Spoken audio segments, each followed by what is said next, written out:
Will now be in session. All rise for the arrival of the Honorable Senate President and the Senators of the Republic.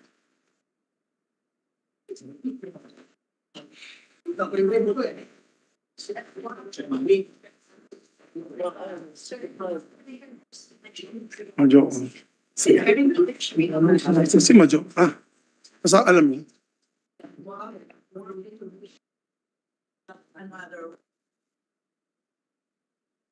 The 22nd session of the Senate, the second regular session of the 19th Congress is hereby called to order. We'll be led in prayer today by our distinguished Majority Floor Leader, Senator Joel Villanueva. Let's put ourselves in the presence of the Lord. Dakilang Diyos, Ama naming sumasalangit, kami po ay naninikluhod at lumalapit sa iyong paanan, humihingi ng kapatawaran sa anumang pagkukulang, pagkakamali at kasalanang namana namin, kasalanang sinasadya o hindi. Humihingi po kami ng tawad, linisin mo po kami ng iyong banal na dugo na nabuo sa krus ng Kalbaryo at hayaan mong madamitan mo po kami ng iyong damit ng katwiran at makalapit po kami sa iyong paanan. Ngayong araw na ito, as we open our session, please allow us to fulfill our duties and responsibilities as representatives of the people. Help us to continue to craft laws and oversee the functions of this government.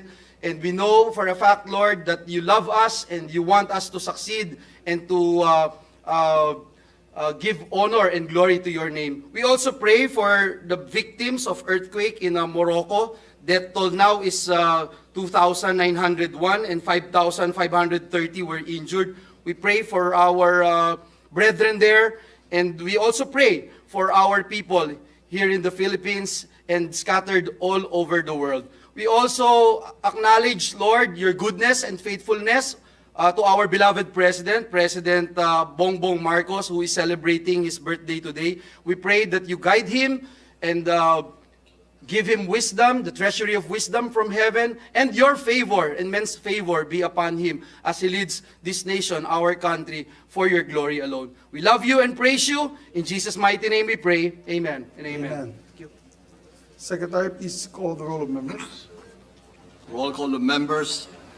The Honorable Senator Angara, Senator Binoy, Senator Cayetano Alan, Senator Cayetano Pia, Senator De La Rosa, Senator Ejercito, Senator Escudero, Senator Estrada, Senator Gatchalian, Senator Go, Senator Hontiveros, Senator Lapid, Senator Ligarda, Senator Marcos, Senator Padilla, Senator Pimentel, Senator Poe, Senator Revilla, Senator Tolentino, Senator Tulfo, Senator Villanueva, Senator Villar Cynthia, Senator Villar Mark, Senate President Subiri. With 21 senators present, the chair declares the presence of a quorum. Majority Leader. Yes, Mr. President, before we proceed, Mr. President, may we be allowed to put into the record that today we wanted to greet our blooming principal of the Senate, Senator Cynthia Villar, and former Senate President Manny Villar. Happy 48th anniversary, Mr. President. Happy 48th anniversary to the Villars, Senator Cynthia Villar and former Senate President Manny Villar. Who is Who did not hear your greetings, unfortunately. Mr. President. Yeah, but blooming again. Blooming senator who is not paying attention, Mr. President. Yes. Ma'am Cynthia, happy birthday daw po. Happy anniversary. Happy anniversary pala. Happy anniversary. That's why she's blooming. That's right. It's been said like 100 times already, Mr. President. And she's still not listening. Mr. President, may I also take this opportunity to greet our SecGen, Secretary Renato Bantuga, happy birthday, who's celebrating his birthday tomorrow, Mr. President. Tomorrow, unfortunately, he's in a meeting for our cybersecurity for the new Senate building. He'll be in about 30 minutes. Yes, Mr. Happy President, birthday we to also our like Secretary. to acknowledge guests of this representation and guests of Senator Go and our Senate President, Senator Zubiri, Governor Datu Pax Ali Manguda Datu of Sultan Kudarat, Congresswoman Bay Rihan Sakularan of the 1st District of Sultan Kudarat, Mayor Maria Lourdes Alejandrino and Vice Mayor Emmanuel Alejandrino of Arayat, Pampanga, guest of Senator Bato, guest of Senator Tolentino, Pastor Peter Kim, Pastor Vincent Baucas, and Pastor Jin Yun Kim of International Youth Fellowship. We welcome all of them in this August Yes, chamber. we'd like to welcome them all to the Senate. Maybe ask for 1 minute suspension so we can approach them. Thank you, Mr. President.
Yes, Mr. President, with the consent of the good one, the Deputy Majority Leader, Senator J.B. Ejercito, may I move that we proceed with the privileged speech and recognize the distinguished gentleman from the city of San Juan, no other than Senator Jinggoy Estrada, to deliver his speech. Yes, to avail of the privileged hour, a distinguished colleague from San Juan, Senator and Chairperson of the Committee on Labor, Senator Jinggoy Estrada. Thank you, Mr. President. Mr. President, I would like to bring to the attention of this august chamber the latest development on the case of the abused kasambahay, LV Vergara, which the Senate Committee on Justice and Human Rights, under the chairmanship of our esteemed colleague, Senator Francis Tolentino, is currently investigating. Isang nakakabahalang kaganapan po ang nangyari kagabi na kinasasangkutan ng dating kasamahan sa trabaho ni LV, si alias Dodong, na pinagtangkaang barilin ng riding in tandem na may suot na bonnet. Si Dodong ay tumatayong testigo sa mga pang-aabuso at pagmamaltrato ng employers ni LV sa Mamburao, Occidental Mindoro na sina Franz at Pablo Ruiz. Bago na pabalitang nasabing insidente kay Dodong, ilang gabi na pala na may umaaligid sa bahay ng kanyang kasulukuyang employers at nagtatanong sa mga residente ng bayan ng Paluan, Occidental Mindoro, kung saan siya nakatira. Tinakasan ni Dodong ang pamilya Ruiz dahil na rin sa takot na malagay sa alanganin ng kanyang buhay.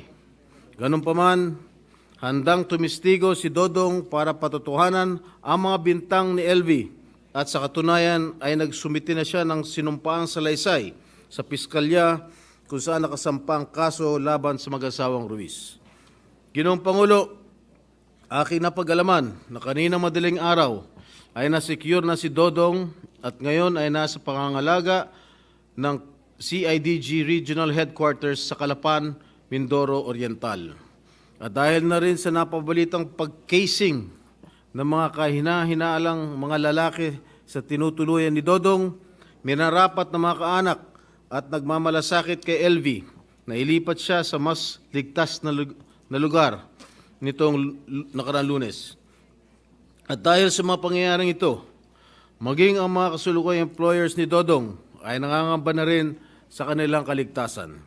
Dalawa pang dating mga tauhan na mag-asawang Ruiz na sina alias JM at alias Patrick na maaaring magbigay linaw sa kaso ni LV ay napag-alaman ko na nagtatago at hindi matunton ng mga kinauukulan.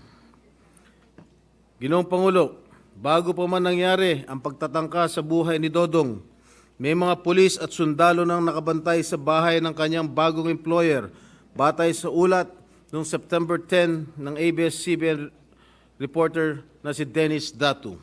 Bantay sarado man sila, ay nagawa pa rin ang pagtatangka sa buhay ni Dodong. Kaya nakakapagtaka kung bakit nangyari pa ito. Mr. President, I don't want to point an accusing finger at anyone at this point, but one cannot help but wonder about these bold and brazen acts against these defenseless individuals. I believe it is necessary to provide additional security for Dodong, Dodong's employers, and even to aliases JM and Patrick, if they ultimately agree to testify before the Committee on Justice and Human Rights. Criminal charges of serious physical injuries, illegal detention in violation of Republic Act number 10361 or the Batas Kasambahay were already filed against Vergara's employers before the office of the city prosecutor in Batangas City. Mukhang pader na may tuturong ang binabangga ni na LV, Dodong, JM at Patrick. Maliit na bagay kung tutusin ang pagbibigay seguridad sa kanilang kaligtasan kung ang kapalit naman ito ay ang paglalahad ng katotohanan laban sa mga lumalapastangan sa ating mga umiiral na batas at para sa pagtataguyod ng mas naangkop ng mga pulisya. Protecting the witnesses is not just a legal obligation. It is a moral imperative. By upholding this duty, we not only promote the principles of fairness and equality, ensure an environment where they can testify freely and without fear, and foster a culture where the voices of those silenced but willing to stand up for the truth are heard regardless of their social standing and circumstances. Thank you, Mr. President.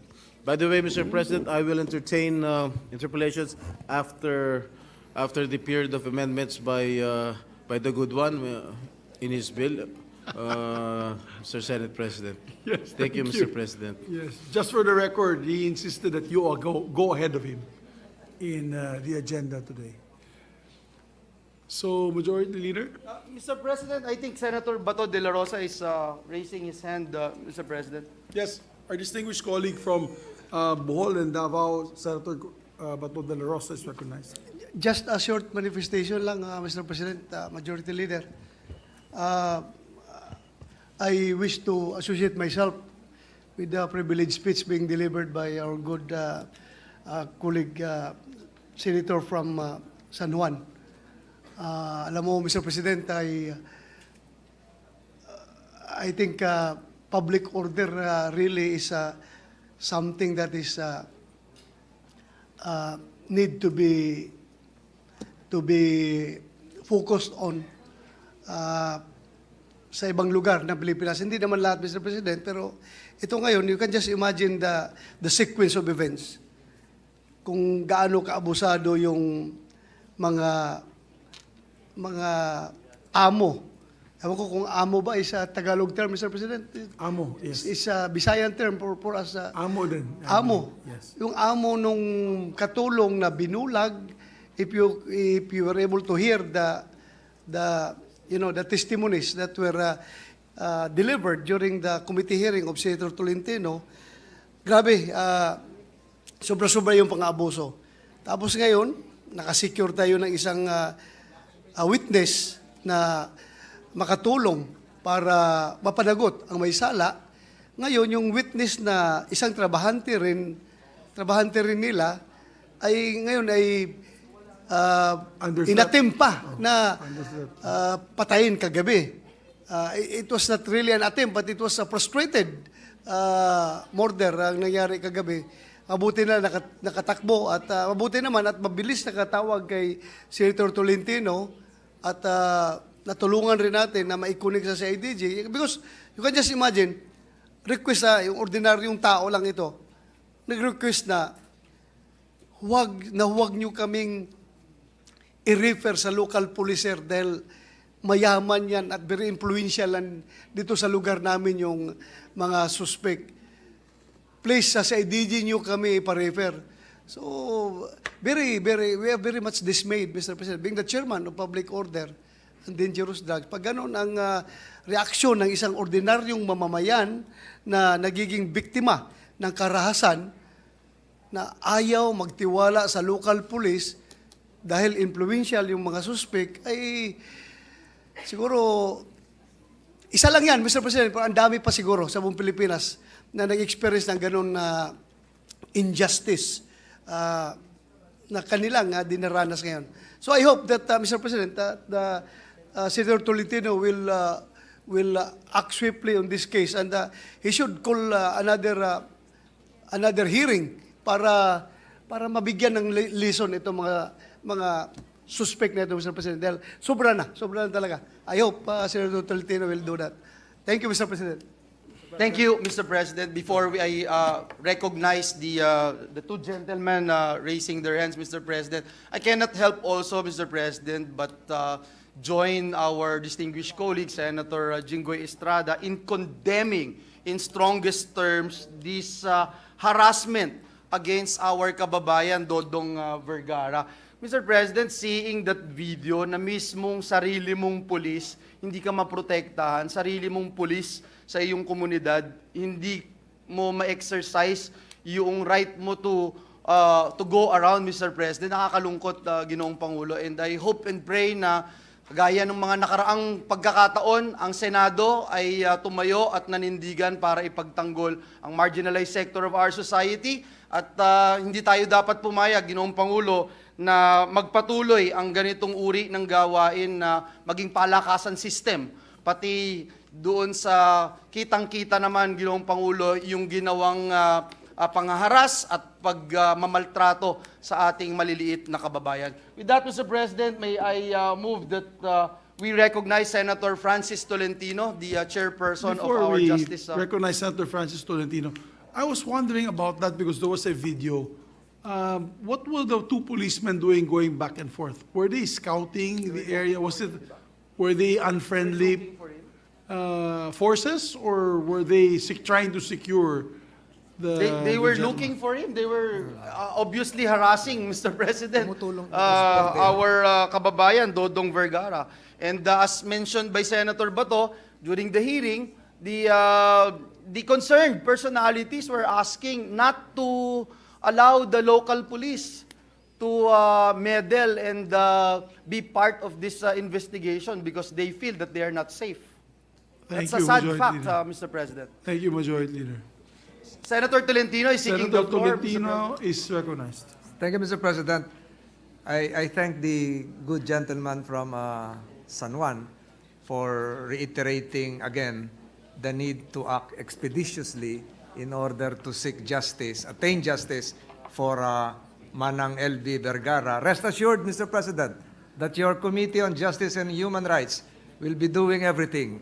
In fact, last night, for the record, Mr. President, I, together with Senator De La Rosa, were the ones who collaborated with the Regional Police Director of Mimaropa.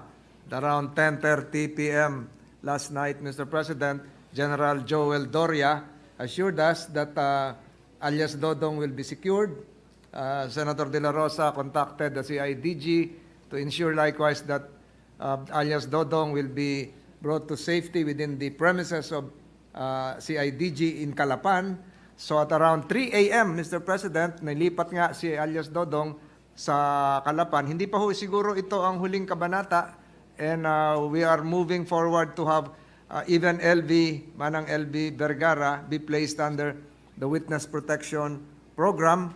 Your committee has already provided, together with Senators Padilla and Estrada, medical services for Manang LB, who was blinded both eyes. Your committee has likewise provided free legal services for Manang LB Vergara.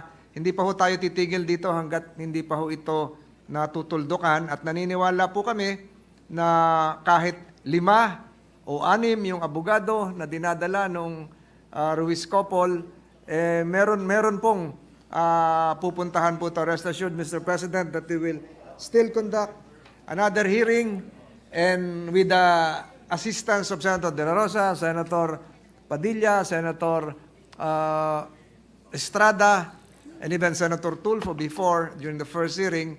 I think this will not just be highlighted, but justice will be served, Mr. President. Yun lamang po, at ulitin ko, ang inyong committee ay tuloy-tuloy po ang pagtrabaho dito. Maraming salamat, Mr. President. Maraming salamat, the Chairperson of the Committee on Justice and Human Rights.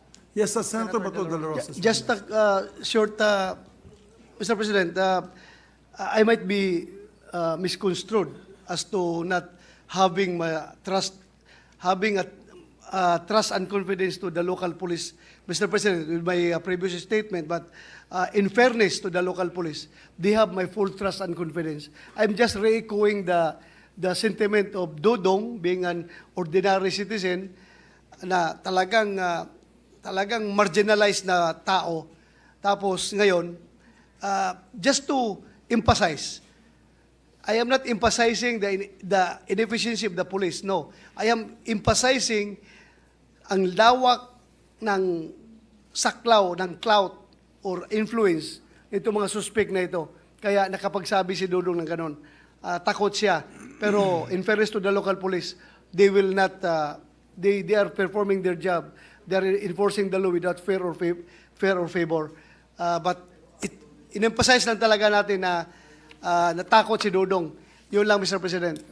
Maraming salamat. Baka mamaya magalit sa akin yung local police. I trust them fully, Mr. President. Thank you. Thank you, my dear Mr. colleague. President, Senator Jinggoy Estrada is also seeking the floor, Mr. President. Senator Estrada, you are recognized, sir. Thank you, Mr. President. I was just informed by my staff that the siblings of LV Vergara has been requesting that they be placed also under the Witness Protection Program and also to have an additional security, Mr. President. Thank you, Mr. President. Thank you for that, on the Thank record. you. Mr. President, Senator Robin Hood Padilla is also seeking the floor. I move that he be recognized, Mr. President. Our distinguished colleague, Senator Robin Hood Padilla is recognized. Maraming salamat po, mahal na Ginoong Pangulo at sa ating pinunong mayorya. Gusto ko lamang pong magpugay sa ating mahal na Senador Jingo Estrada sa pagtindig sa ating mga kasambahay. At kanya po itong legacy talaga. Ang hinihiling ko lamang po, mahal na Pangulo, sana po ay maging mas gigil tayo sa issue na ito. Sapagkat pagka ang ating mga kasambahay ay namamaltrato sa ibang bansa, tayo po ay nagpapakita talaga na tayo po'y gigil. Pero sa usapin na ito, dapat po mas gigil tayo sapagkat nandito mismo sa bayan natin ang nagbibigay ng ganitong klaseng pagmamaltrato. Napakasakit pong tanggapin, napakahirap namnamin. Pero dapat po, inshallah, mahal na Pangulo, ay bigyan po natin to ng pansin. Maraming salamat po. Maraming salamat, Senator Robin Hood Padilla. Majority Leader. Thank you, Mr. President. As some of our colleagues would like to reserve the right to ask questions later, Mr. President, may I just move now, Mr. President, to proceed with the reference of business. And the speech will be later referred to Yes, another. Mr. President, we suspend the Discussions. privilege hour, Mr. President.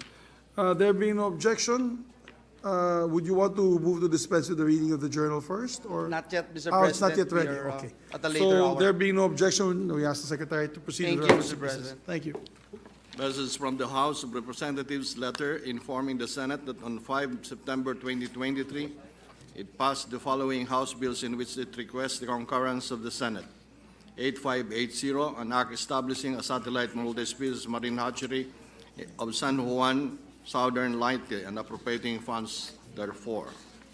To the Committees on Agriculture, Food and Agrarian Reform, and Finance. 8939, establishing a fish port at St. Bernard, Southern Leyte, and appropriating funds therefore.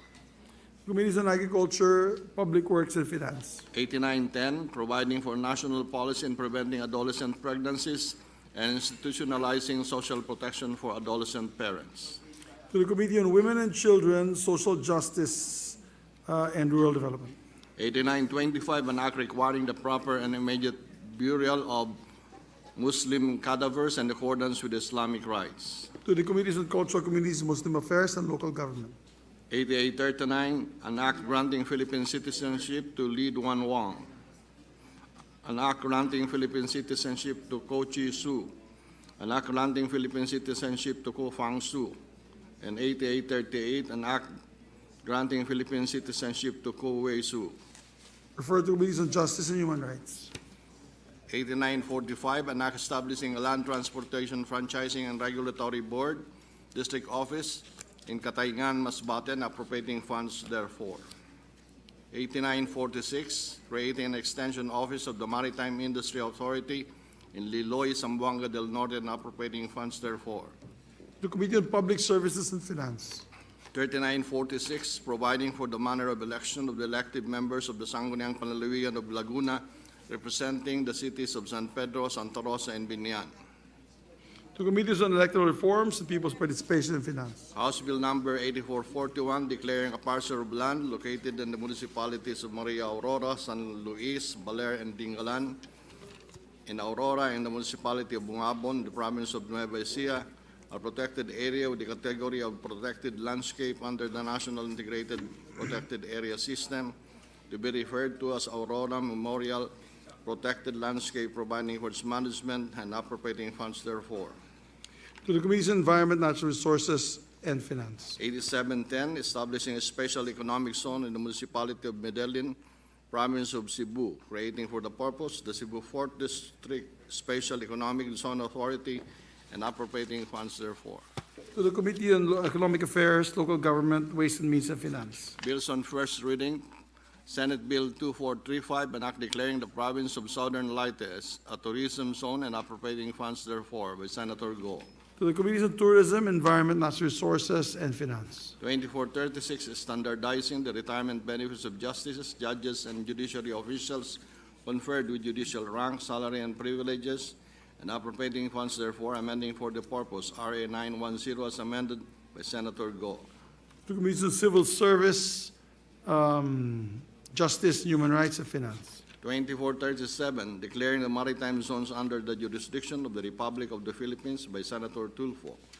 Refer to the Special Committee on Philippine Maritime and Admiralty Zones. 2438, to establish the archipelagic sea lanes in the Philippine archipelagic waters, prescribing the rights and obligations of foreign ships and aircraft, exercising the right of archipelagic sea lanes passage to establish archipelagic sea lanes and providing for the associated protected measures therein by Senator Tulfo. To the Committee on Special Maritime and Admiralty Zones. Resolutions. Proposed Senate Resolution 792, a resolution honoring and commending the awardees of the Metrobank Foundation Outstanding Filipinos of 2023 by Senator Gatchalian. To the Committee on Rules. 793, commending and congratulating Mark Jason Galauran for capturing the silver medal in the 2023 International Powerlifting Federation World Classic and equipped Sub-Junior and Junior Powerlifting Championships held in Apoca, Romania by Senator Go. To the Committee on Rules. 794, calling for the appropriate committees of the Senate of the Republic to conduct an investigation in aid of legislation into the uncoordinated and contradicting policies on rice regulation by Senator Hontiveros. To the Committees on Economic Affairs, Agriculture, Food, and Agrarian Reform. 795, congratulating and commending Team Philippines for the remarkable achievement in winning the overall Grand Champion title at 26 World Championships of Performing Arts held from July 28 to August 6, 2023 in Anaheim, California, United States of America by Senator Villar C. To the Committee on Rules.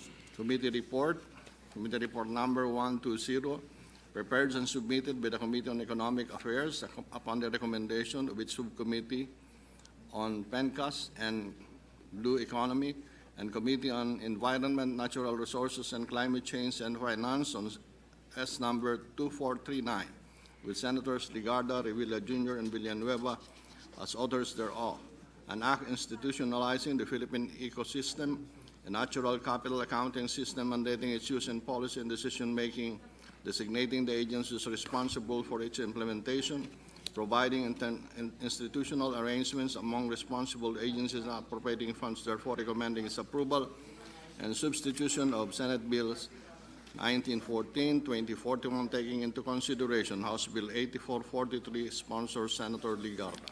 To the calendar for ordinary business. Majority Leader. Mr. President, can I ask for a minute suspension? Just a Session minute. suspended for 1 minute.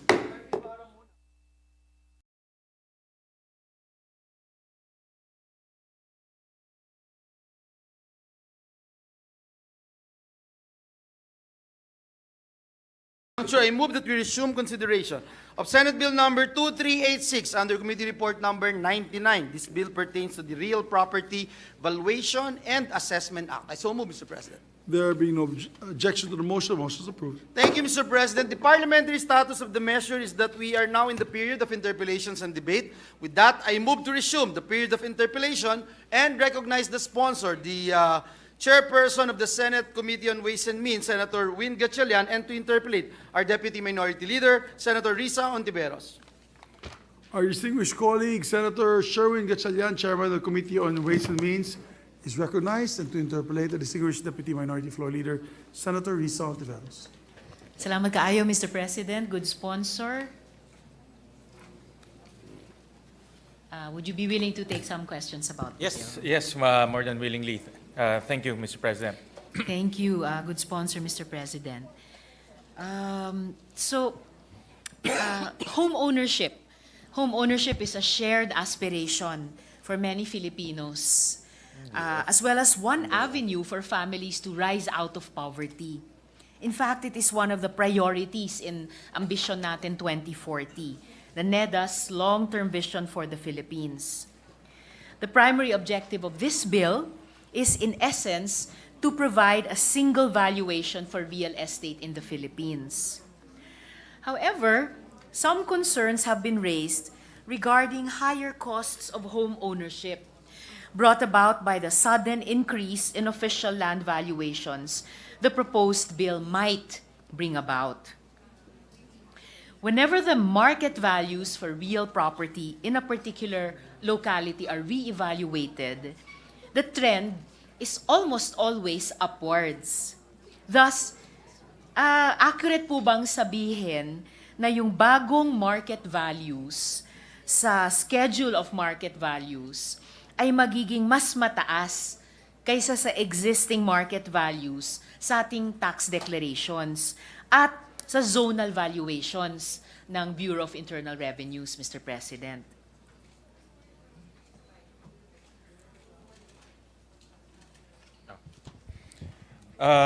Thank you for that question, Mr. President.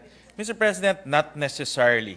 It really depends on the value of a particular location. I'll give you a very concrete example, and I will take this from our experience in Valenzuela. We have a portion in Valenzuela, about more or less about 10% of our land area, which is considered flood-prone areas. And that is an area beside Ubando, an area beside Malabon, and we all know those two LGUs are also flood-prone areas. And based on our experience, the market values in that particular area almost for many years never went up because of that condition. And there are very few transactions in that area because obviously nobody wants to live in that area because of its flood-prone feature. And a lot of the residents there does not enjoy improved market values because of the situation. On the contrary, we have an area which is beside MacArthur area, which, as you pointed out very correctly, almost enjoys regular increase in terms of market values. And we can see that because of the transactions. There are regular transactions in that area, meaning some people will sell their property, some people will enter into joint ventures, thereby valuing their property. The values of condominiums along that highway, we can see the high valuation being put by the sellers of condos. So, in other words, it really depends on the situation. If the area is not as attractive to buyers and nobody would want to invest in that area, property values might stay the same. In some cases, it might even go down, depending on the transaction. Salamat, good sponsor. Of course, and fair enough po, no, yung mga properties na hindi ganong ka-attractive for various reasons, flood-prone man siya o iba pa, ay wala masyadong danger na maapektuhan upwards because of the bill. Yes. As in the years before na ipapasa natin itong bill. But possibly, ano yun, and those lands for which the value would go down, possibly itong dalawang categories na ito would be more an exception. Baka, posibleng mas marami yung mga area, lalo na yung mga area na direksyon ng aspiration ng mga Pilipino, ng mga hindi pa homeowners pero pangarap nila. In such areas, Mr. President, I would expect na upward trend. An upward trend would be expected. So, pero posible ba, Mr. President, posible ba na makakakita tayo ng dramatic increase sa official market values ng real property sa buong bansa, Mr. President? To answer the question directly, in terms of market values, insofar as local governments are concerned, yes, it will increase. And let me just show you a slide, Mr. President. And let me qualify my answer to only local government units because the zonal valuation of the BIR is almost at par with market values because the zonal valuation of the BIR is re-evaluated or updated much regularly than the local governments, and also it's an administrative action. So in other words, the RDOs can do it themselves. No? And let me just show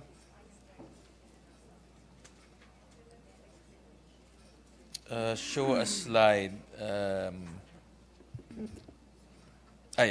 Slide 5.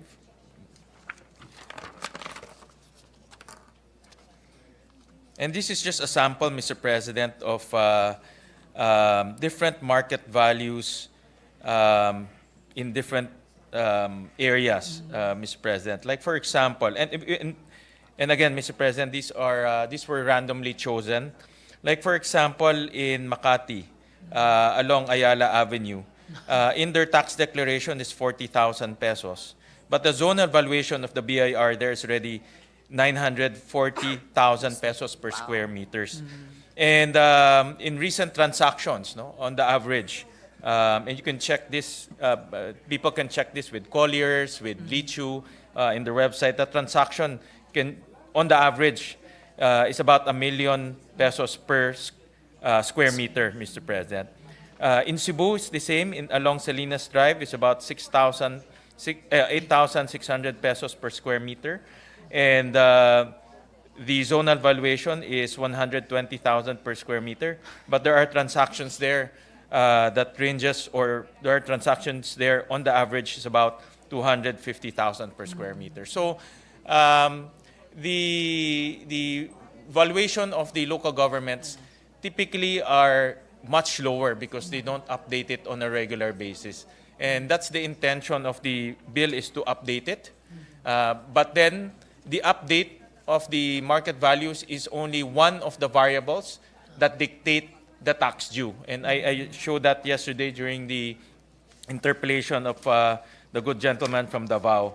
And let me just flash it again on the screen, slide 2. In the preparation of the tax due of our constituents, you have 3 variables: the schedule of market value, the assessment level, and the tax rate. So there are 3 things or 3 variables that you need to determine in order to reach the tax due. The schedule of market value is only one. And that's what we aim to standardize, no? So that the values will be at par or at least the same with other government agencies, most especially at par with what is being transacted realistically. No? The assessment value and the tax rate, we're not going to touch that. The local government will have full control on what assessment value they will impose on that asset, as well as the tax rate that they will impose on that particular asset. So, in other words, if the schedule of market value goes up, the local governments can reduce the assessment level because in the local government code, there's a ceiling but there's no floor. The tax rate is the same. They can reduce it. In the local government code, there's a ceiling but there's no floor. So they can pull down the assessment level and the tax rate. And it depends on what they want. If they want a status quo, they can do that. If they want to lower it down, they can do that. If they want to increase it by a bit, they can do that. That's the decision of the local government unit. I see. Thank you, Mr. President. May statistics po ba tayo dun sa average percentage official real estate valuations kung paano siya pwedeng tumaas? Kahit na yung isang variable lang, yung schedule of market values lang ang mababago nitong bill, Mr. President. But, Mr. President, may picture tayo ng...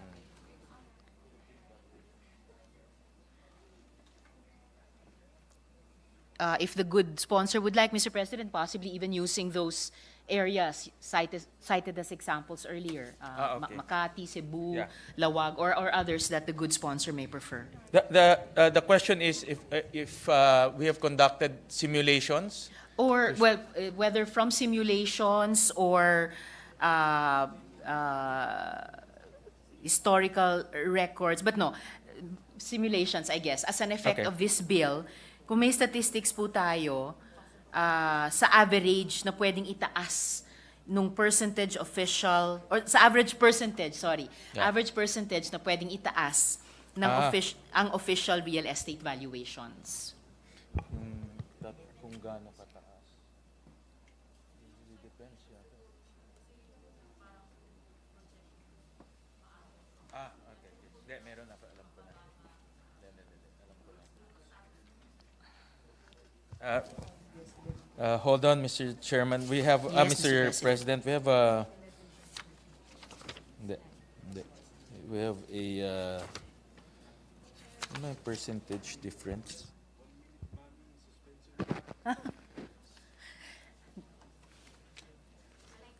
Ayan. Okay. All right, Mr. President, we have we ran different we compared different market values of local government versus zonal valuations versus actual market values, no, based on transactions in that area. And we did some, the BLGF supplied us with some LGUs, and these are just randomly selected. And we'll just flash this on slide 4. Okay. So, Mr. President, like for example, in San Fernando City, no, the zonal valuation is almost 6,500% more than the market values. In Lawag City, it's the same. No? It's 3,304% higher than the market values. And this phenomena is quite normal and quite usual because the zonal valuation is updated very often, and it's done administratively by the BIR. If you look at San Fernando City and compare the zonal valuation with the actual market value, actually the difference is not so big. So in other words, the BIR, during its update, captures the actual market value of that property based on transaction. So the difference in San Fernando is not so big. In Lawag, actually, it's even lesser. The market value is lesser compared to the zonal valuation. No? There are some outliers like Calapan City, but more or less, it's the same. If you compare the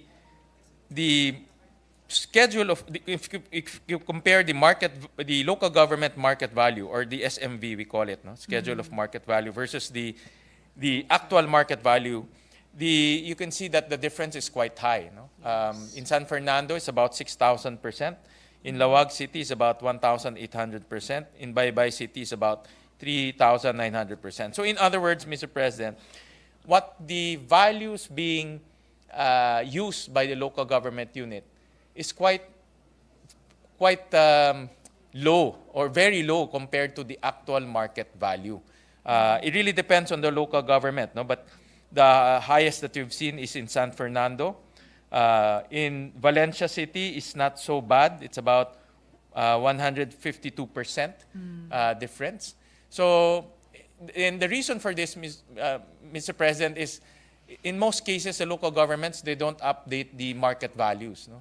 So the market values, insofar as the local government is concerned, is quite unrealistic compared to the actual market value being transacted in that locality. So the disparity is so big, it becomes unrealistic anymore.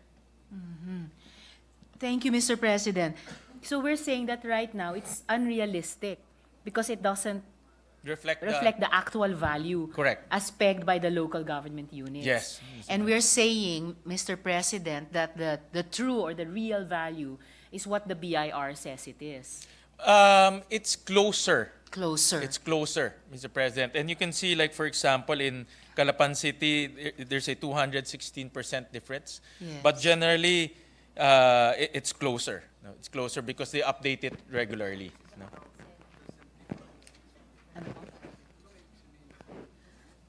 I have a follow-up question here, but There's a maybe Mr. phone in. There's a President, phone the in. Minority Leader would like to interject. Thank you, good sponsor. With the permission, Mr. President, of our sponsor, so that you. Please proceed, we'll Your Honor. understand the table better. So, when the SZV of San Fernando City, La Union is 3% of the market value. What is that? If the market value is 100%, the SZV is 97%? The it's very close. SZV is zonal valuation. Yeah. When we say when the entry is 3%, It's so 3% higher than the zone. The market value is 3% higher than the zonal valuation. Oh,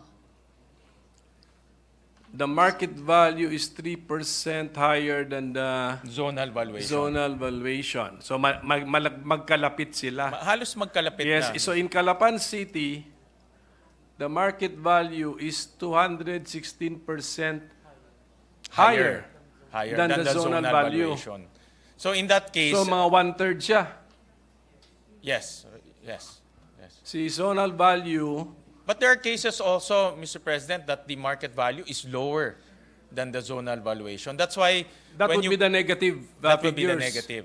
And that happens, Mr. President, also depending on the situation and the transaction of the locality in the locality. No, I'm just asking, Mr. President, how to read or Interpret, understand yeah. the table. Uh-uh. So Cebu City, Meron ba tayo? schedule of zonal values, the Cebu City, the 99% means that the market value is 99% higher than the schedule of zonal value. Close Yes. to double, para ganon. Tama Yes. po ba yan?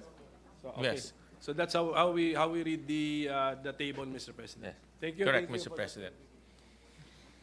thank you, Mr. President and, Mr. Minority President, Leader. just to, in addition to that, in the revenue regulation of the BIR, no, Revenue Memorandum Order 31-2019, and this is the revised policy guidelines procedure in the establishment, revision of schedule of zonal values of real properties within the jurisdiction of the revenue district offices.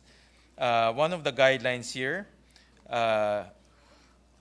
in letter C, records the most recent actual sales, transfers, exchanges of properties appearing in documents filed in public offices. For example, the BAR, the LRA, etc. So the zonal valuation captures the most recent actual sales or transaction in that area. In that case, Mr. President, why is it that in the matrix that the good sponsor just showed, if the second column is the zonal value, and then the third column is the actual, the perceived or actual based on sales, they're of different values. In the third column, Yes po. In the previous slide, it shows 3 columns, yung local market value, then yung local zonal value, and then yung actual, no? Yung tama po ba? Yes. Yung the value of the, The market actual value, sales. yeah, Opo. yeah. So, then, kasi earlier, Mr. President, the good sponsor had a statement that I lost my train of thought. I think the in the third column, what Yes. it shows is the actual transaction. For Yes. example, in the case of San Fernando City, the actual Yes. transaction there, the price is 6,700% higher than the schedule of market values of the local government. Yes. So that is the interpretation of that, Mr. President. But that's not always the case. We have the case, let's say, in Angeles City, it's only 138%, no, of the schedule of market value. So it's much lower. So you can see the disparity. You know, it really depends when the local governments update their schedule of market values. But if you don't update it regularly, you will see a big disparity. If you update it regularly, then it becomes more realistic and it becomes closer to the actual transaction that is happening in your locality. And what this bill is trying to do, Mr. President, is to update Yes. those market values as the LGU might not have been doing so regularly. Yeah. Only Pero- the market value, insofar as the market value is concerned, just to Yes. update that using standards. Yes. So that is the objective. So in other words, if I'm the local assessor, I'll be guided by standards on how to update the market values. Mr. President, the Minority Leader would like to interject. Just so that we will really understand the table being presented to us. Earlier, the sponsor read revenue regulation Ayun, oo. on how to determine the zonal value, the SZV. CV. That will be based on actual transactions involving real property. So where do we get market value? In the same revenue regulation, there are different sources. Somebody sources. Here. The sources of documents can be in number 2, letter A. The 3 recommended values from the BIR, private appraisers, and the provincial, city, municipal assessors. So those are the sources of documents, Mr. President. Private appraisers can be... So lumalabas si SZV based on actual transactions of the market. Yes, So yung market value, as much as possible. so yung market value lumalabas na projections or estimates or studies, not based on actual transactions. Actually, in their policy guidelines, in number 1, letter C, they should use the recent actual sales, transfers, exchanges of properties appearing in documents filed in public offices such as BIR and LRA. So, and they can So, also use the private appraisers, Mr. President. So if that is the case, Mr. President, dapat yung column natin ng SZV versus market value, dapat tabla yan. Correct, Mr. correct. Tama, Mr. President. Tama. But I think in some cases, for example, it really depends also how often the local BIR updates their zonal valuation. It also depends on the situation. For example, in that area, bumaha, no? And there's a recent transaction because people want to get out and they sold their property at a very low rate. That will be captured and put in the schedule of zonal valuation. No? So that's why, Mr. President, and I'm sure the good minority leader knows this, the basis for payment of capital gains is zonal valuation or actual transacted price, whichever is higher. No? There's a floor because there are cases also that they undervalue the transaction. No? So there's a floor in terms of the amount of capital gains that you will be paying. Thank you, Mr. President, and to the good minority leader. Mr. President, maybe this slide, this table, was too complicated for my question because each column is comparing two different values and Yeah. pegs the percentage difference between them. Yeah. Pero anywhere in that table or anywhere in the 3 sets of data that the good sponsor used, Mr. President, would we be able to see, yun, I'm just going back to my original question, yung average percentage increase na posibleng makita natin in terms of the official real estate valuations? We,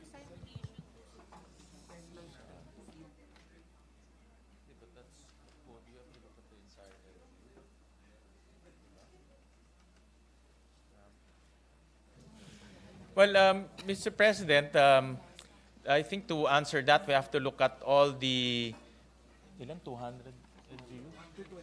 228 LGUs and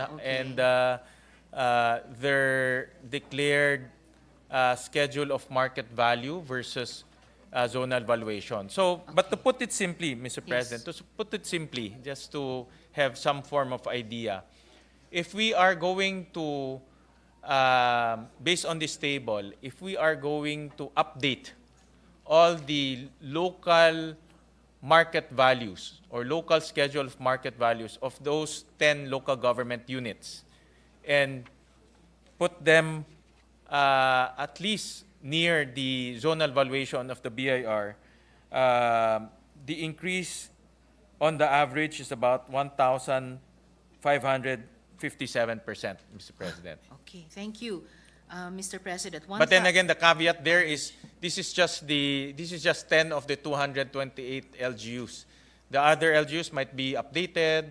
The other LGUs might be more aggressive in terms of updating their market value. So the caveat there is this is just 10 of the, I think this is the top 10 disparity in terms of market values and zonal valuation. But we have to look at the entire 228 local government units. Fair enough, Mr. President. But of course, But, and we'll compute Mr. that, and President. we'll in the next interpolation we'll share it with the good gentle lady from Akbayan on that number. thank you, good sponsor. And as I said, fair enough kung this is just a sampling of the top 10 LGUs or cities displaying disparities. But still, kung they're all cities, so they're probably among the more developed of our LGUs. Even if they might be outliers in terms of the average, still, or in terms of percentages, but still, in terms of an average percentage, mataas po yung 1,557. That's why, Mr. President, we need to I keep on emphasizing that in this formula, slide 2, there are 3 variables that the local governments need to determine. No? The market value is just one variable. No? Okay. The assessment level and the tax rate is another two variables that they can control. That's under the ambit of the local governments to determine what is the appropriate tax level depending on the local situation and what's the appropriate tax rate that they want to impose, again, depending on their local situation. And that will dictate the tax due, the amount of taxes that a constituent will pay.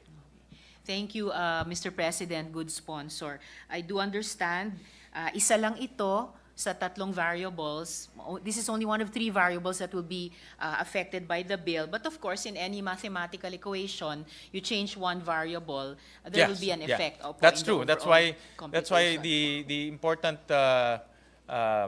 it's important to note that the local governments should also look at the other 2 variables, and if depending again on their decision, they can lower down the assessment levels and the tax rate, because there's a ceiling for those 2 variables, but there's no floor, or the floor is 0 basically. Thank you, Mr. Actually, President. the floor is not 0; it can go 0.00, beyond. Beyond, lower. Thank you, Mr. Oh, President. yeah. The floor is 0. I have to yield to the math mathematician. wizard of our chamber. Yes, 0 is the floor. Yes. Thank you, good sponsor. Well, Mr. President, right now we're talking about at least 2 stakeholders who would be affected by this bill. I'll return to the question about homeowners, about whom I began my interpellation, and ask the one now about LGUs. No? So at its heart, this is a revenue measure. Ano po yung projection para sa additional income na matatanggap ng mga LGUs kung maipasa na natin itong panukala, Mr. President?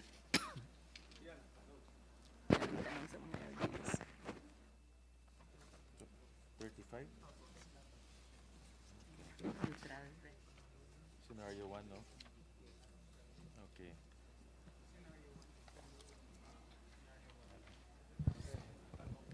Mr. President, in the simulation that the BLGF sent us, this is on slide 34, at the very minimum, the revenue that can be collected is about 18 billion. No?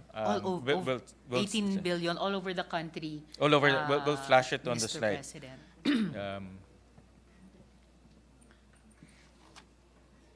Slide 34. Yeah. But again, the caveat here, Mr. President, is assuming that the local government will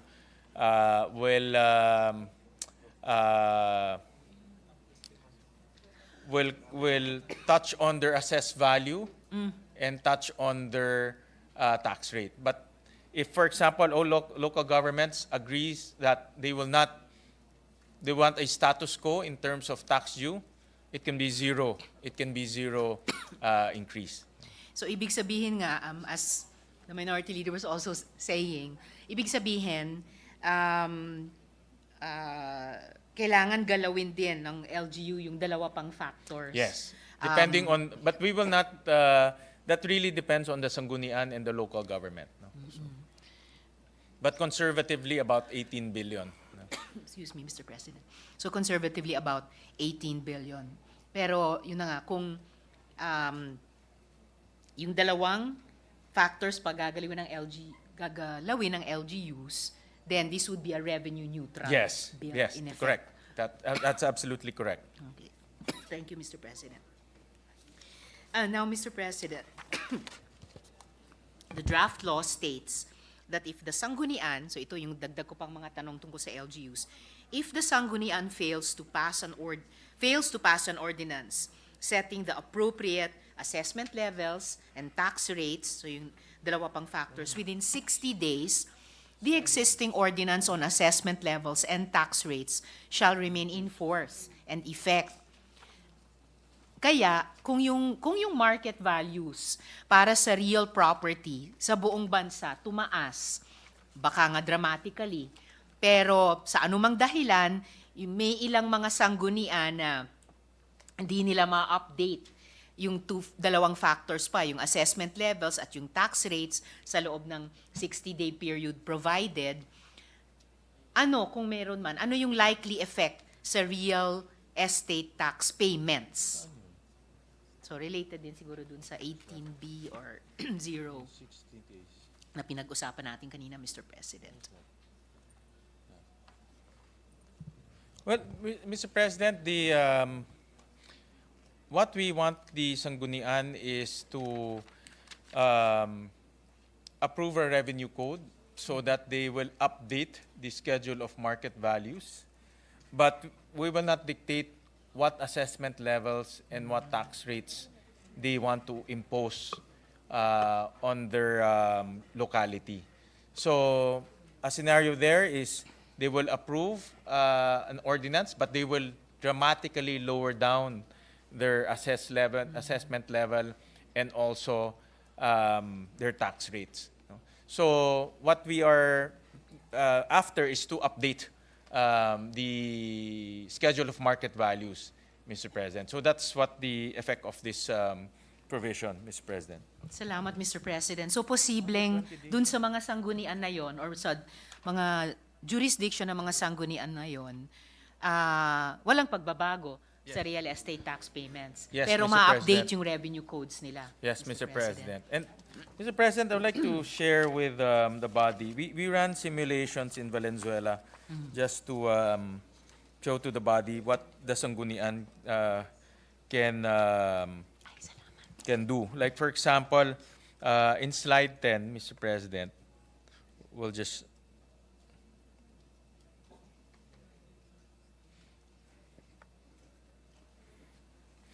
so I asked our local assessor to run some simulations there.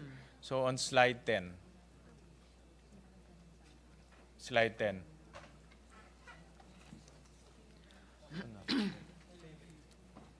Slide 10, slide 10.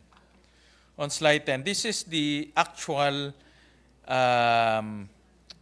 RPT collection in Valenzuela. So currently, our assessment level is at 50%, and then our tax rate is at 2.5%. And if you look at the unit value, is at 6,000. No? So there are some areas in Valenzuela where it's admittedly it's not updated, but this is the current assessment level and tax rates being imposed in Valenzuela.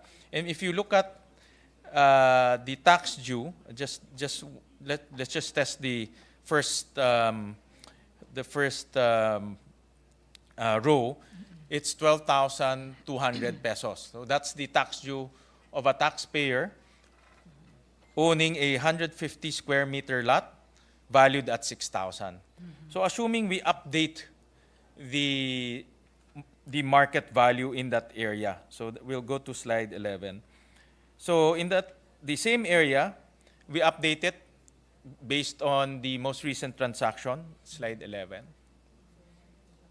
Yan. So the market value will go from 6,000 to 60,000.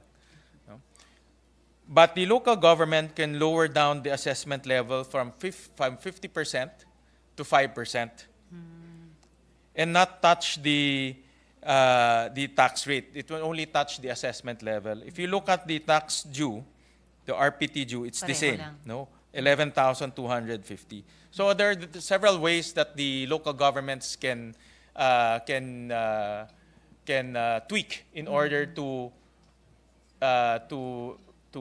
get an end result of the same tax due, Mr. President. So that's the dynamic. So we're just shifting, because right now, to be from based on my experience as a former local chief executive, the normal mentality of local government unit is not to update the market values of the properties there, and maintain the assessment level and maintain the tax rate.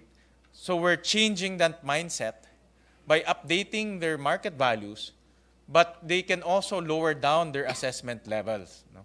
So this is just one example, Mr. President, one simulation that we ran in order to demonstrate that the tax due is the same, no? Or the RPT is the same, because they lower down dramatically their assessment level from 50% to 5%. Salamat, Mr. President. At salamat, good sponsor, for mentioning yung tungkol sa normal mentality ng mga LGUs. Kasi yun din yung isang pinaka-curious ako tungkol sa bill na ito at yung implications niya sa mga LGUs, for example. Kasi yung tanong ko doon ay, paano ba talaga nagbe-behave ang LGUs given yung ganitong klaseng bill, at kung paano niya kailangang ipatupad siya in each jurisdiction. So kung itataas through BIR yung unang value, no, yung schedule of market values, pero mananatili sa control ng LGUs yung assessment at saka yung tax rate, assessment level at saka tax rate, what would make one LGU hold the two other variables constant? What would make another LGU raise them? What would make another LGU lower them? Para sa ibang LGU, ganda, pareho lang yung RPT, kahit na na-update yung revenue code. Pero sa ibang LGUs, kung iba yung maging behavior nung sanggunian or ng local chief executive, ano yung magiging epekto? Kasi on its face lang, baka yung unang tanong ng mga mamamayan natin na tayo nagbabayad ng RPT ng amilyar ay hindi ba ang maaasahan natin mas mataas na real estate taxes on the average? Pag tinanong po ako ng ganyan, good sponsor, paano ko sasagutin na yes, we can expect higher real estate taxes on the average, or no, we don't have to expect that? No, my direct answer is no. No. There can be, this is my conversation with our local government in Valenzuela. Opo. Because the updating of revenue code, no, especially market values, assessment levels, and tax rates, politics actually dictate Yes. quite heavily on those decisions. No?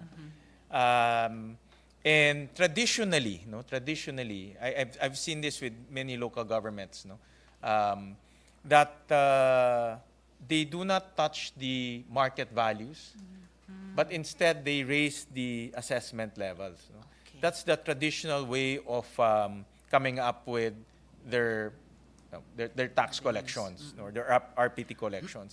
We will just change that mindset, meaning let's make our market values realistic, because we can see that almost 1,000% difference. Let's make that realistic. But you still have the power to lower down the assessment value to a point that you can reach status quo, or you can actually reach even much lower, no? depending on the situation. And typically, local governments they think of many things, no, before they make on those decisions. So politics plays a very big role, of course.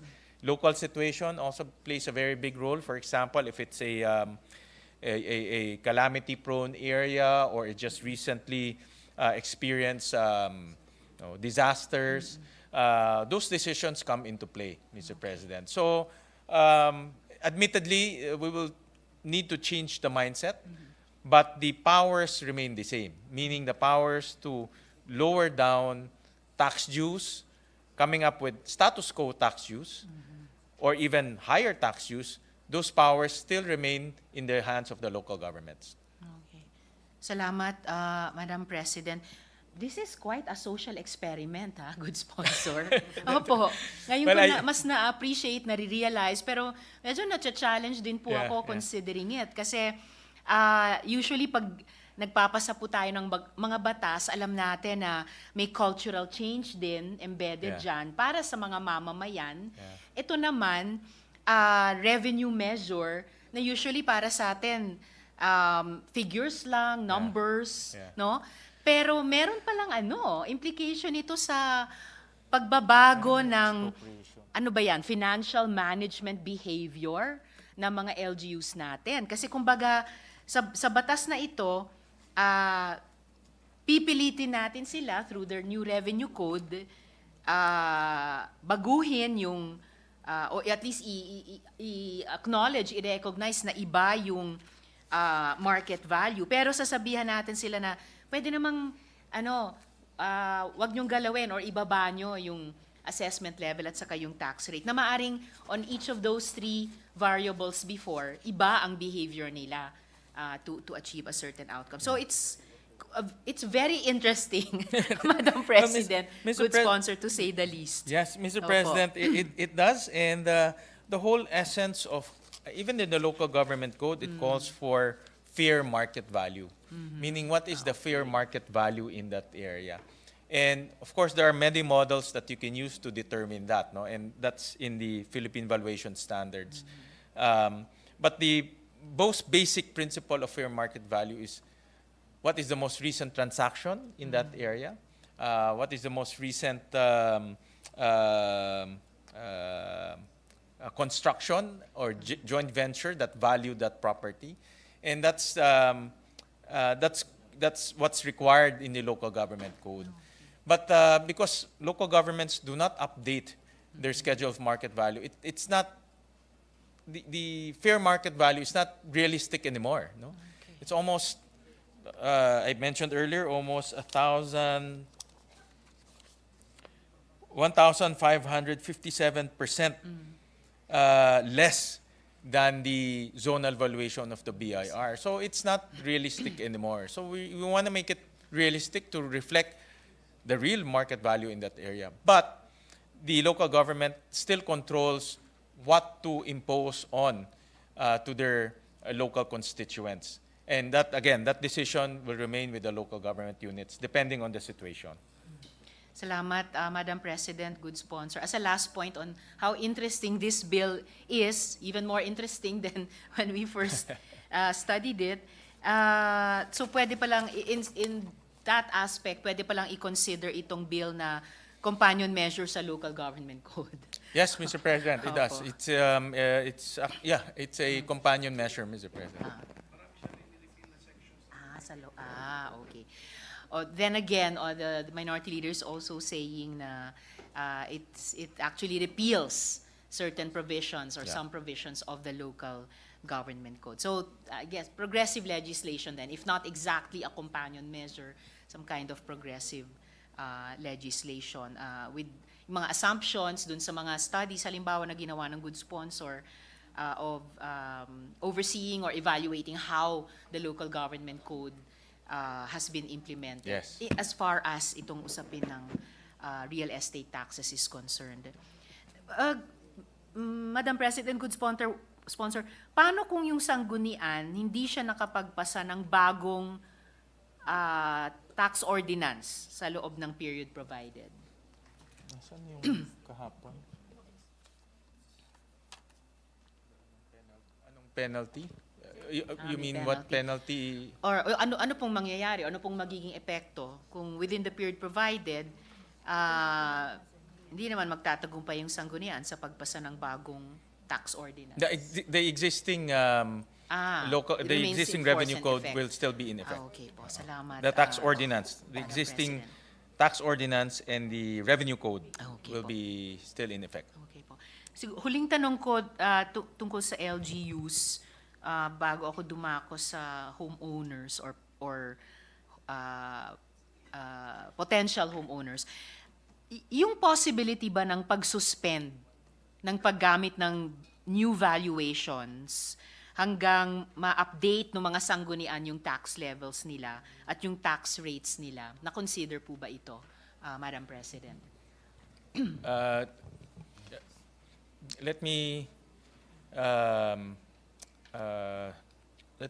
repeat the question. If Yes there's po. any suspension of the tax rate? Was the possibility of suspending the use of the new valuations until after the sanggunian is able to update the tax levels and update the tax rates, was this considered? Suspending the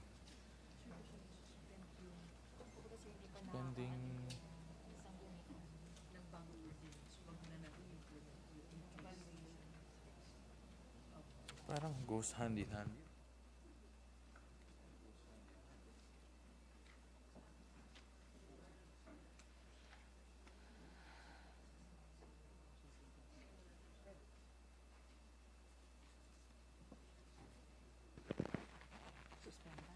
The question is if we consider that suspending the implementation of the schedule of market values before an ordinance? Or until after the sanggunian is able to update their tax levels and tax rates? Okay, yeah. Well, Mr. President, we can study that proposal, Mr. President. The concept here is to, the basic concept here, no? Just the basic concept is to update the market values, Yes. give it to the Sanggunian, and the Sanggunian enacts an ordinance. No? But the ordinance can be, like what I demonstrate, can be a lowered assessment value, thereby creating a status quo scenario. But what the bill intends to do is to update the scheduled market value and update the revenue ordinance accordingly. The revenue ordinance normally contains the market values, the assessment level, and the tax rate, the three variables. Okay. Yeah. But we can study the suggestion of the good lady from Akbayan. Thank you, good sponsor, Madam President. So, dako na po ako sa mga tanong ko, focused more on the homeowners. Okay. Apo. So, Chair, Yes, Madam Mr. Chair, Yes, if Madam I may, can I just interrupt with the indulgence of my two colleagues? Yes, Madam. We just have with us, Madam President, guest from the gallery who needs to go, and I just wanted to acknowledge them with the indulgence of my two colleagues, please. Yes, We have Madam with us Marion Kim Mangrobang, national athlete for triathlon and SEA Games, gold medalists. Fernando Jose Casares, national athlete for triathlon and SEA Games gold medalist, and Coach Annie De Leon Brown, triathlon coach, guest of this representation and guest of Senator Pia Cayetano. We just wanted to acknowledge them, Madam Chair, and to show, Madam Chair, that this Senate actually gives real importance to the national treasure of our country, our athletes. Maraming salamat po.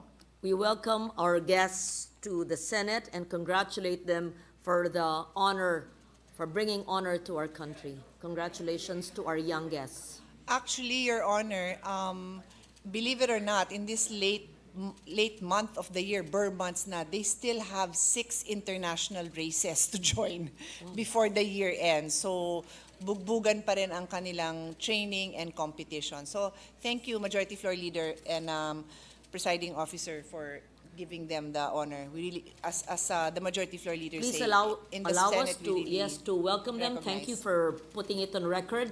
and let us know how we can support our athletes more, not just through legislation, but actual finance. It's the budget hearings. I'm sure the good lady sponsor and our majority leader would know how to further give support to our athletes, what they rightfully deserve. So welcome to the Senate. Congratulations. Mr. President, just a quick interjection. Mr. Casares hails from Valenzuela. He's our constituent.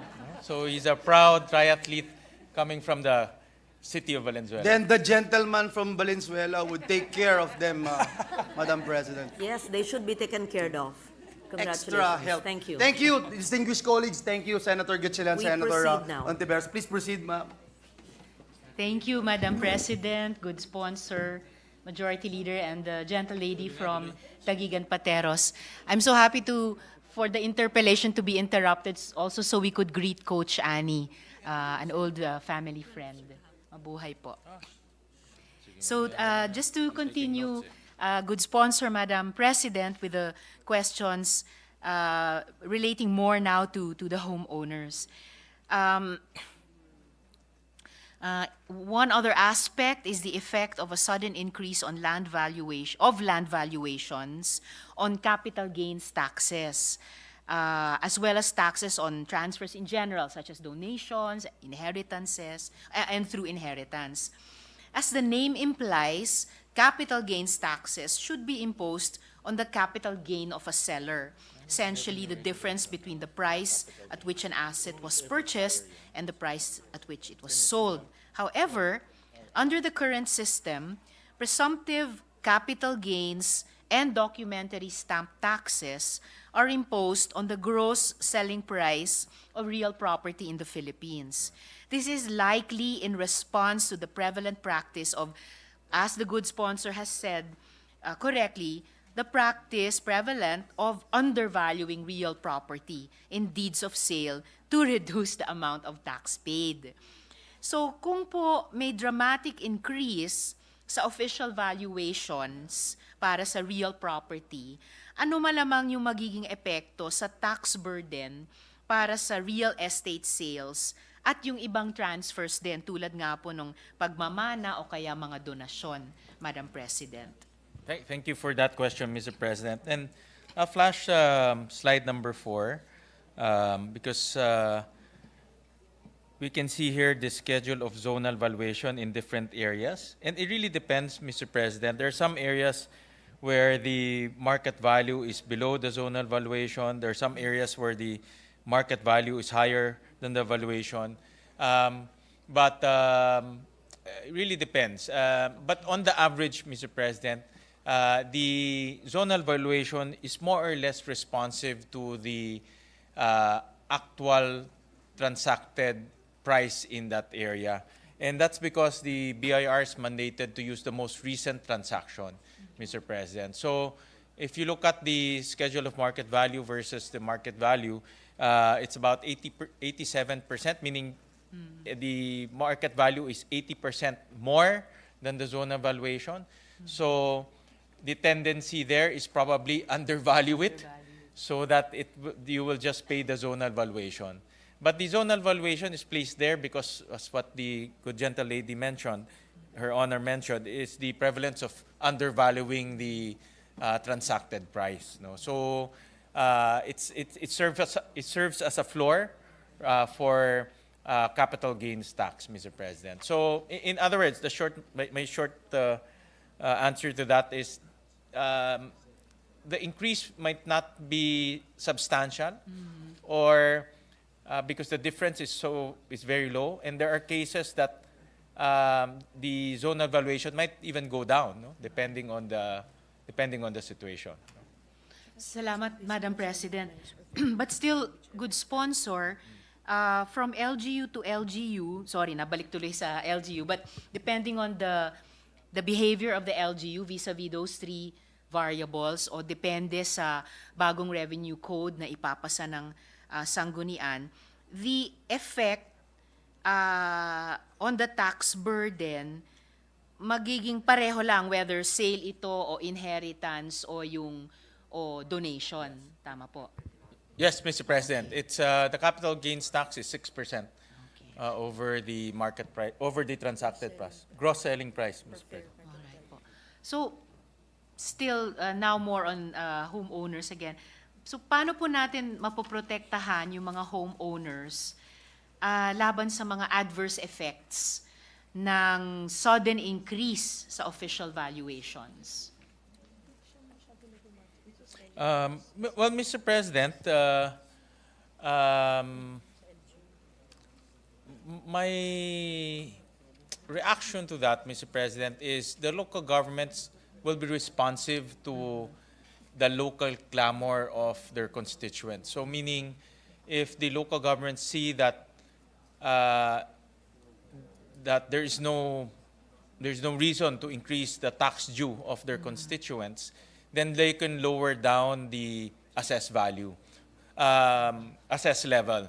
As what I have demonstrated, and this is also conferring with Valenzuela's assessor's office and also the local government there, that if this bill will push through, they will lower down the assessment level from 50% to 5%, so that there's status quo. No? So that's the effect of this proposal, Mr. President. So in other words, the local governments will probably respond in a way that they will maintain status quo of the tax due, Mr. President. That's my assumption, Mr. President. Salamat, Madam President. So, good sponsor, isang halimbawa yun nung sinabi ninyo na political din Yes. yung calculus na gagamitin ng LGU.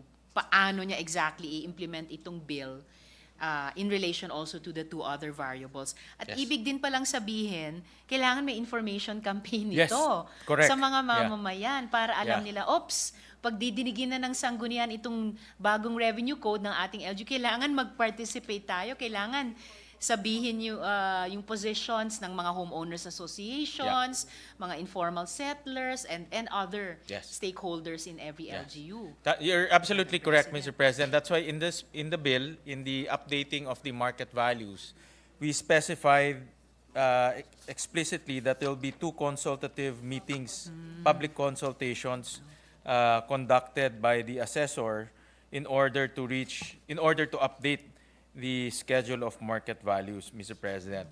And we can still tighten that, Mr. President, to improve information campaign and information dissemination, Mr. President.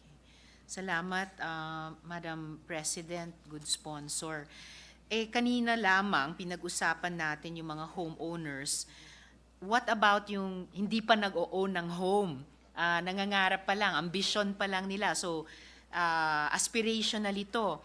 So, paano natin masisigurado na yung high transfer taxes, hindi niya na mapipigilan yung mas maraming Filipino families na magmay-ari ng sarili nilang mga tahanan, Madam President? Well, the transfer taxes, Mr. President, will be based on the that's more or less the capital gains tax, Mr. President. So,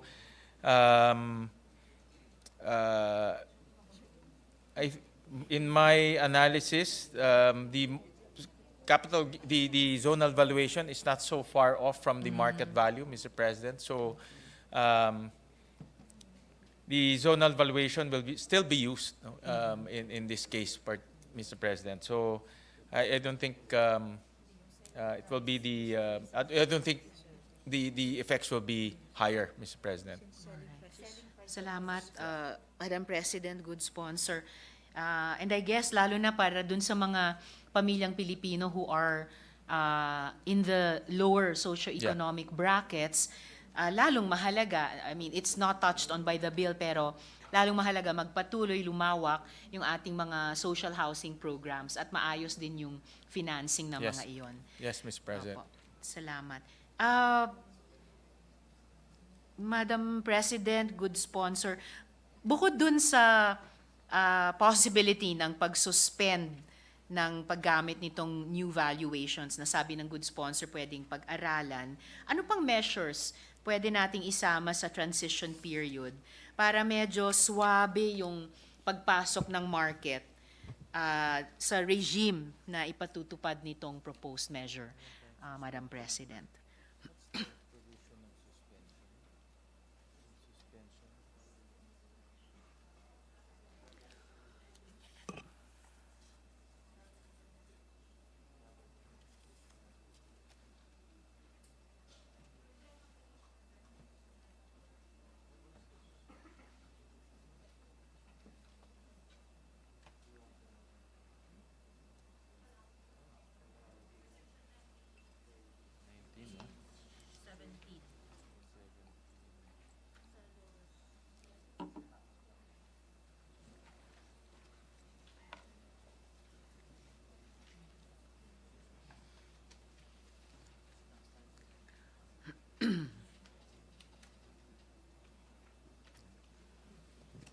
Well, Mr. President, I'll answer that in two ways. The first one, Mr. President, there's a provision here that empowers the local government to suspend the application of the schedule of market values. And let me just Okay. read it. No?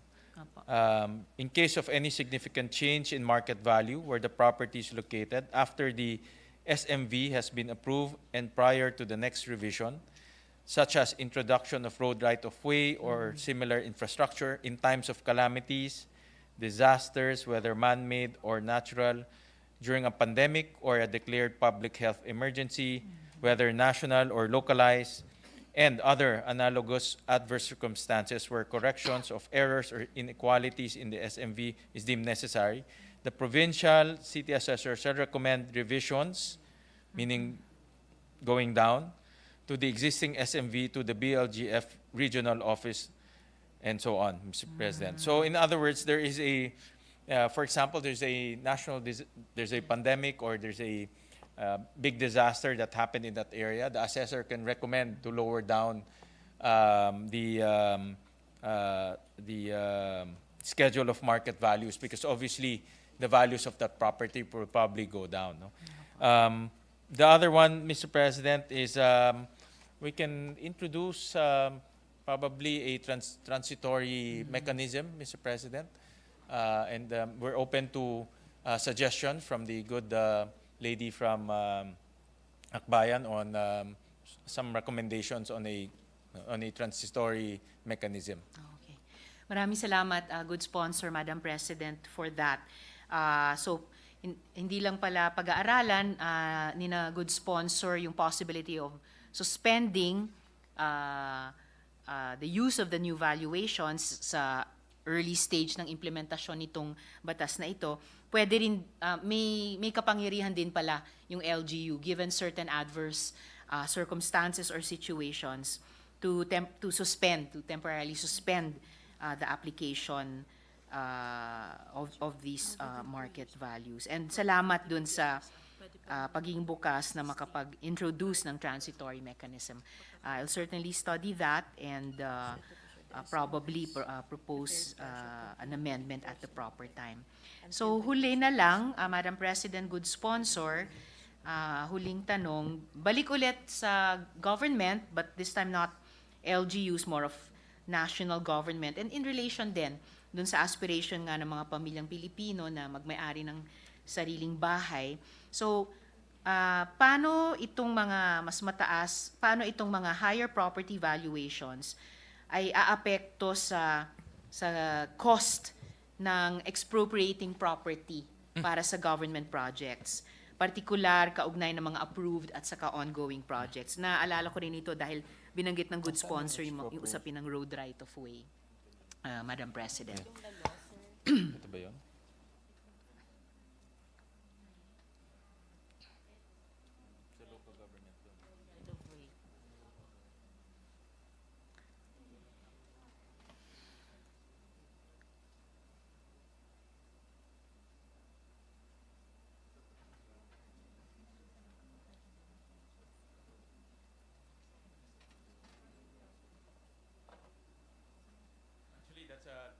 Mr. President, that's an excellent question. And this is actually one of the expropriation proceedings is one of the controversies that this bill aims to solve, Mr. President. And I have personal experience in this, Mr. President. There are two types of expropriation that happens in our country. One, by national, meaning DPWH. And the DPWH endeavors to come up with a fair value on the properties that they expropriate. And I think, if my understanding is correct, they use different methods. For example, they get appraisers, they use local government tax declarations, they also check the BIR zone evaluation. So they use several documents in order to determine what is fair in terms of value the properties that they are expropriating. That helps them determine the just compensation when DPWH expropriates the land. The problem comes in with local governments. And in RA 7160, which is the local government code, in section 19, and let me just read a portion of this. The local government unit may immediately take possession of the property upon the filing of expropriation proceedings and upon making a deposit with the proper court of at least 15% of the fair market value property based on the current tax declaration of the property being expropriated. So the fair market value is based on the tax declaration. So in other words, the local government can just deposit 50% based on the tax declaration and already take possession of the property. And this is where the problem comes in, because what we demonstrated earlier, most of the LGUs have very low fair market value in their tax declaration. So for example, I showed you in Valenzuela, it's only 6,000 in terms of tax declaration, but the actual transacted price there is already 60,000. Yes. So the local government will just use that 6,000, deposit 15%, and take possession of that property. Of course, that's advantageous to the local government unit because it's cheap. But it's not fair to the landowner because the value of their property in that area is already 60,000 pesos. The effect of that is we will have clogged regional trial courts because and I experienced this actually, we will file an expropriation case and we will fight it in court. So, and that can take very long. And normally they appoint 3 independent commissioners to determine the value. But of course, to determine the value can take years and years. No? So in short, the it's advantageous to the local government unit, definitely. But the consequence of that is the courts will get busy because the case will be heard for a very long time. No? So this is one of the controversies that this bill aims to hopefully solve, no? Because now there will be one value. No? The tax declaration will be updated. It will be more or less in line with the market values, and the landowner will get his or her fair share in terms of proceeds from the expropriations. Salamat, good sponsor, Madam President. So, itong bill din pala ay paraan para maiwasan yung clogging ng ating judiciary, pero magkaroon ng mas maayos na implementasyon sa executive side, the local simula government. sa LGUs. Yeah. Yes, particularly the local governments. Pero parang at every stage of the implementation of this law, may iba't ibang interest ng iba't ibang stakeholders ang kailangang balansehin, which goes back to my realization earlier, Madam President, good sponsor, na may pagka-social experiment din pala ito. And it's interesting to be able to conduct or participate in it using a revenue measure na I don't think madalas na nangyari dati or nangyayari. Mr. President, just to go back to the previous question, Mr. President, on the transition, there's a saving clause here under Section 29, which is related to the transition, and let me read it. The Schedule of Market Values, the SMVs, prepared by the provincial assessors, together with the municipal assessors and the city assessors, including the municipal assessors in Metro Manila and the assessor in the FIVIDEC, that have been approved by the respective sanggunian for real property taxation purposes, shall continue to be in force and effect until repealed. So in other words, Mr. President, if the local sanggunian will not do anything, it will still be the previous SMVs will be still be in force. Okay. So maraming salamat, Madam President, good sponsor, for... Within Yes, 2 years of course. upon the effectivity of this act. So there's a within 2-year transition. 2 years. Yeah. Okay. Yeah. Sige po. Thank you for that question, Mr. President. Yes, salamat ng marami, Madam President, and good sponsor for taking my questions and making the bill more interesting than I thought it was at the start, and for through the answers giving more inputs dun sa pag-aaralang possible amendments to be proposed. Salamat Thank po. you, thank you. Salamat. Thank you, Mr. President. Thank you, Senator Ontiveros, and the sponsor, Senator Sherwin Gatchalian. Thank you, Enjoy, querido. Madam President. Madam President, this juncture, I move that we suspend consideration of Senate Bill number 2386. I so move, Madam No President. objection, hearing none. The consideration of the measure is hereby suspended. Thank you very much, Madam President. Madam President, at this juncture and with the permission of the body, I move that we dispense with the reading of the journal of the 21st session, Tuesday, September 12, 2023, and consider the same as approved. No objection, hearing none. The reading of the journal is hereby dispensed with. Thank Please you very proceed. much, Madam President. Madam President, with the consent of the body, I move that we resume consideration of Senate Bill number 2233. This is the Bill on Public-Private Partnership Act. I so move, Madam President. Please proceed. Who is the sponsor of the measure? Yes, Madam President, the parliamentary status of the measure is that we are now in the period of individual amendments. With the consent of the body, I move to resume the period of individual amendments using the adopted substitute bill on August 30, 2023 as our working draft and without prejudice to ask clarificatory questions on the said bill. I so move, Madam President. Yes, please proceed. We are Move. in the period of individual amendments. Yes, Madam President. At this juncture, I and the move that we sponsor? recognize the sponsor, Senator J.V. Ejercito. Senator J.V. Ejercito is recognized. Yes, thank you, Madam President.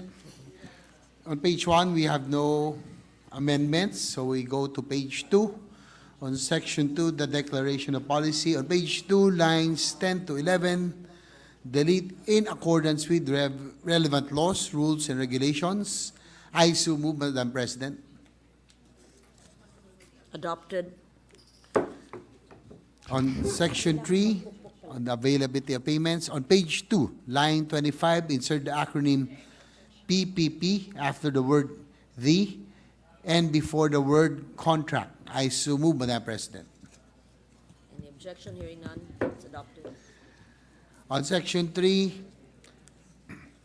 on page 3, lines 9, delete the phrase "and which shall undertake" and replace with "that shall be responsible for." I so move, Madam President. No objection. Hearing none. Adopted. On the same page, line 12, replace the word "and" to "any." I so move, Madam President. No objection. Hearing none. Adopted. And on the same page, lines 12, delete the phrase "with legal personality authorized under existing laws" and replace with "allowed and duly registered and licensed under Philippine laws." I so move, Madam President. No objection. Hearing none. Adopted. On page 4, line 23, insert the word "hereby" before the word "authorized." I so move, Madam President. No objection. Hearing none. Adopted. And on the same page, line 24, insert the words "the provisions of" after the word "with" and before the word "this." I so move, Madam President. No objection. Hearing none. Adopted. On the same page, line 26, replace the article "a" with "its." I so move, Madam President. No objection. Hearing none. Adopted. On the same page, line 27, delete the phrase "and not a regulatory." I so move, Madam President. No objection. Hearing none. Adopted. On page 5, line 4, add the word "strategies" after "capture." I so move, Madam President. No objection. Hearing none. Adopted. On the same page, line 14, insert the acronym PPP before the word "contract." I so move, Madam President. No objection. Hearing none. Adopted. On page 5, delete lines 23 to 25, starting with the word "which" until the word "end." I so move, Madam President.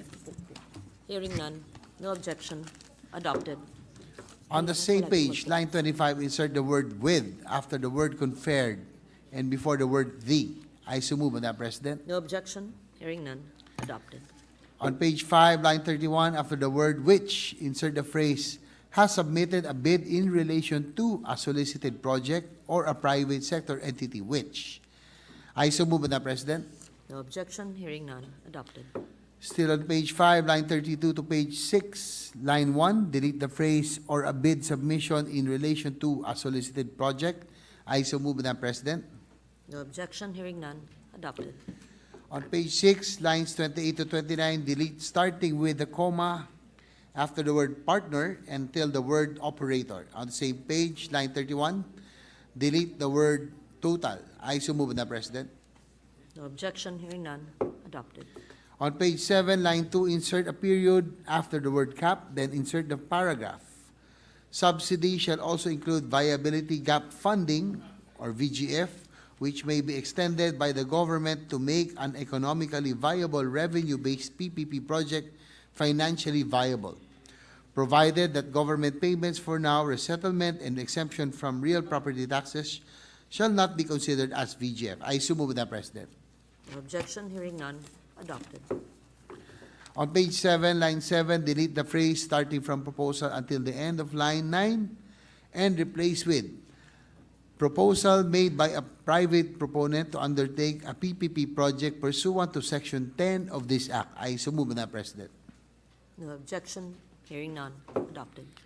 On page 7, delete the entire item following the proposed consolidation with the definition of subsidy. I so move, Madam President. No objection, hearing none, adopted. On the same page, delete lines 26 to 28. I so move, Madam President. No objection, hearing none, adopted. On page 8, delete lines 1 to 10, starting with the word where until the word agreement in line 10 and replace with as defined in this Act. I so move, Madam No President. objection, hearing none, adopted. On the same page, line 24, after the word act, insert a comma and the phrase "or as may be approved by the appropriate approving body." I so move, Madam President. No objection, hearing none, adopted. On the same page, line 25, delete the word "the" before the word "infrastructure." I so move, Madam President. No objection, hearing none, adopted. And on the same page, line 26, delete the phrase "through the design and build scheme." I so move, Madam President. No objection, hearing none, adopted. On page 9, line 2, delete the words "the" and "and." I so move, Madam President. No objection, hearing none, adopted.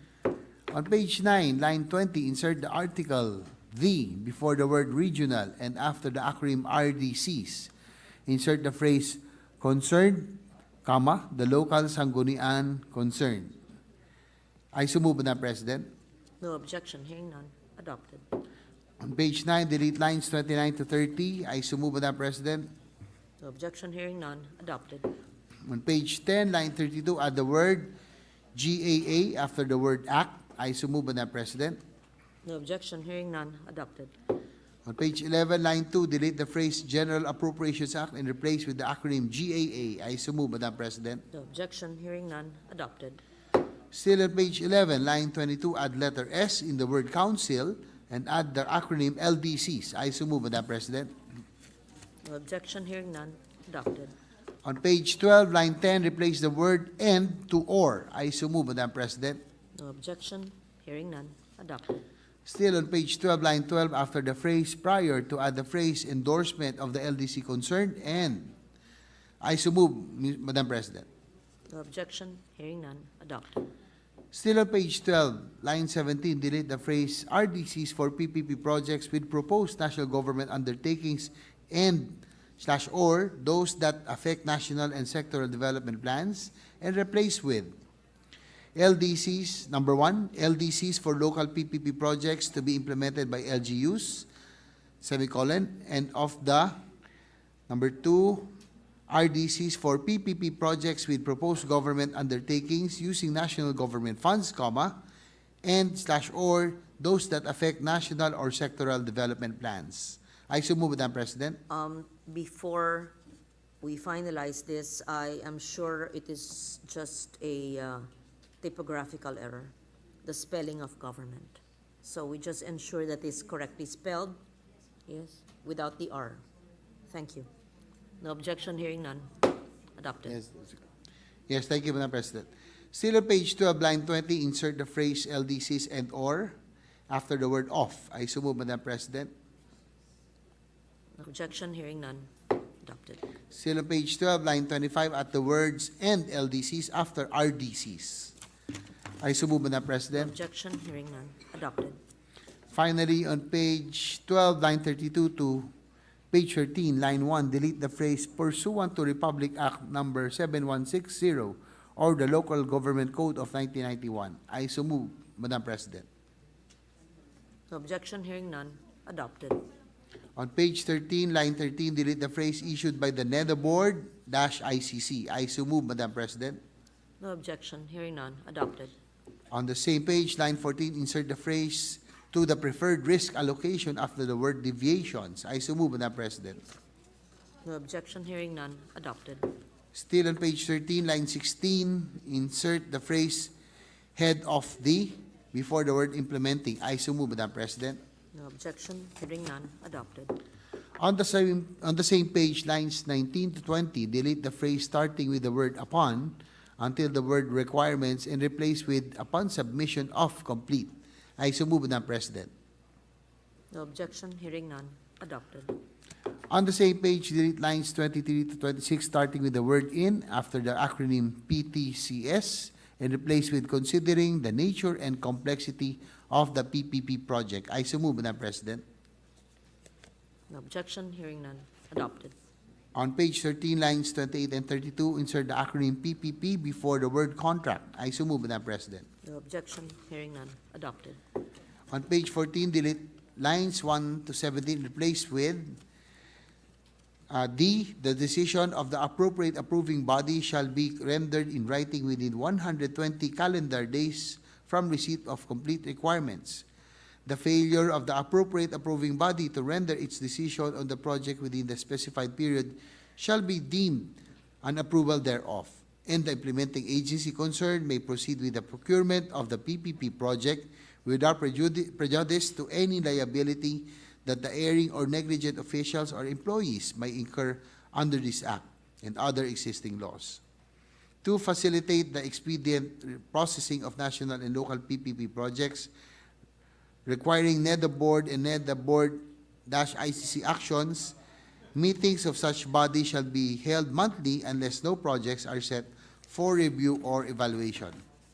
Letter E, the NEDA Board-ICC in the case of national PPP projects and the PPP Governing Board in the case of local PPP projects shall formulate guidelines, forms, and templates that shall be used by the implementing agency and the appropriate approving body in reviewing and approving the PPP project. The NEDA Board-ICC shall also formulate guidelines on the approval of government undertakings using national government funds for local PPP projects. I so move, Madam President. No objection, hearing none, adopted. On page 14, line 23, delete the word deliberate after the word the. I so move, Madam President. No objection, hearing none, adopted. On page 14, line 29, insert the acronym PPP before the word contract. I so move, Madam President. No objection, hearing none, adopted. On page 15, line 4, replace the phrase if there is a with the word for. I so move, Madam President. No objection, hearing none, adopted. Still on page 15, insert as a new last paragraph of section 8, if the executed PPP contract contains provisions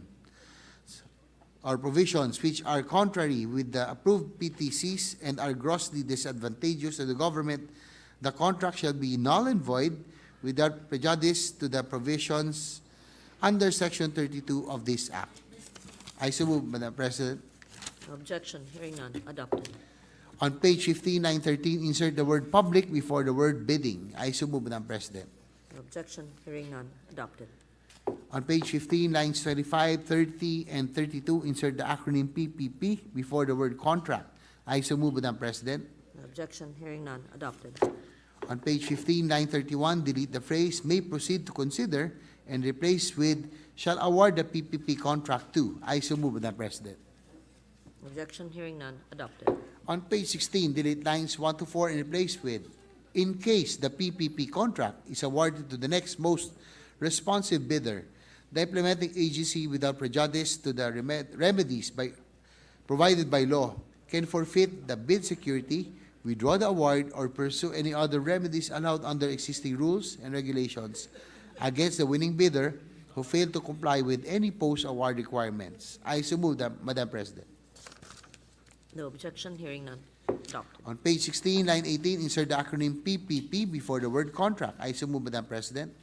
No objection, hearing none. Adopted. On page 17, replace lines 8 to 13 with the phrase, upon receipt of an unsolicited proposal, an implementing agency may either, number 1, reject the proposal if such proposal is deemed inconsistent with the development plans of the implementing agency, or if the implementing agency is already developing a project with a similar scope and slash or similar objective, or number 2, decide to process such proposal, in accordance with the requirements set forth in this section. An unsolicited proposal, which an implementing agency decides to process pursuant to subsection A and 2 above, shall be evaluated for completeness, provided that, unsolicited proposals requiring approval of the NEDA board or the NEDA board ICC shall be submitted to the PPP Center for determination of completeness. In such cases, the PPP Center shall thereafter endorse the complete unsolicited proposals to the appropriate implementing agency. The determination of completeness shall be conducted within 10 calendar days upon receipt of the unsolicited proposal. All unsolicited proposals that are determined to be incomplete shall be returned to the private proponent by the implementing agency or the PPP Center, as the case may be. If the unsolicited proposal is determined to be complete, the implementing agency may, number 1, continue processing the unsolicited proposal in accordance with subsection D of this section, or number 2, decide to bid out the proposal as a solicited project, pursuant to section 9 of this Act. In all the cases contemplated above, the implementing agency shall state in writing with corresponding justification the action it decides to take on the unsolicited proposal. The sponsor, with the permission of the sponsor, may we suspend session? There are questions about the numbering. Yes. I would like to request a sponsor to clarify with the Secretariat. It would be difficult if we speak this way, just so that we see the numbering. The numbering. So that Yes, we'll just we confirm. stop there first. Thank Okay. you very much. Yes. Session suspended.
Yes, Mr. Please President. proceed with your amendments, Senator JV. Yes, just to continue before the suspension.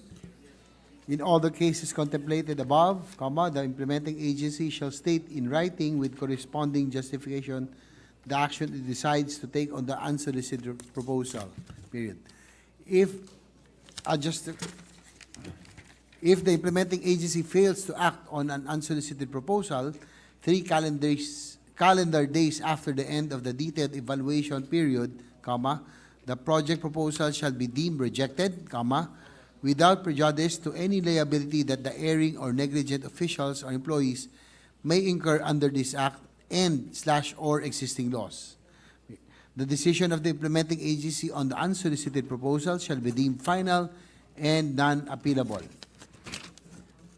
But, Mr. President, just to clarify before I move for its adoption, on page 17, starting from the word unsolicited, with the following, and then the next, and then the whole paragraph. I so move, Mr. President. I did not understand that, but subject to style, there being no Yes, subject to objection, style. Just to clarify, Mr. amendment is President. adopted. Make sure we have a clean copy of what you had just said. Yes, Mr. President.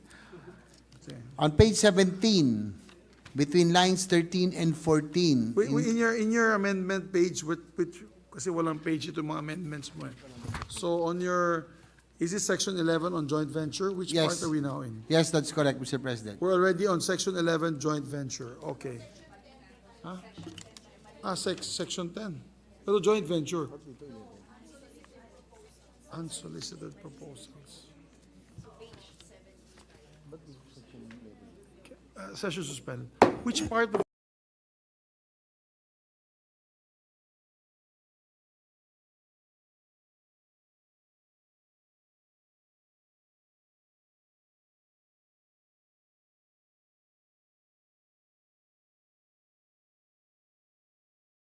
Your Honor? Yes, Mr. President, again, that's section 10 on joint venture. On page 17. Let me correct that, sir. Section 10, unsolicited proposals. On page 17, between lines 13 and 14, insert a new subsection, subsection B, special requirements.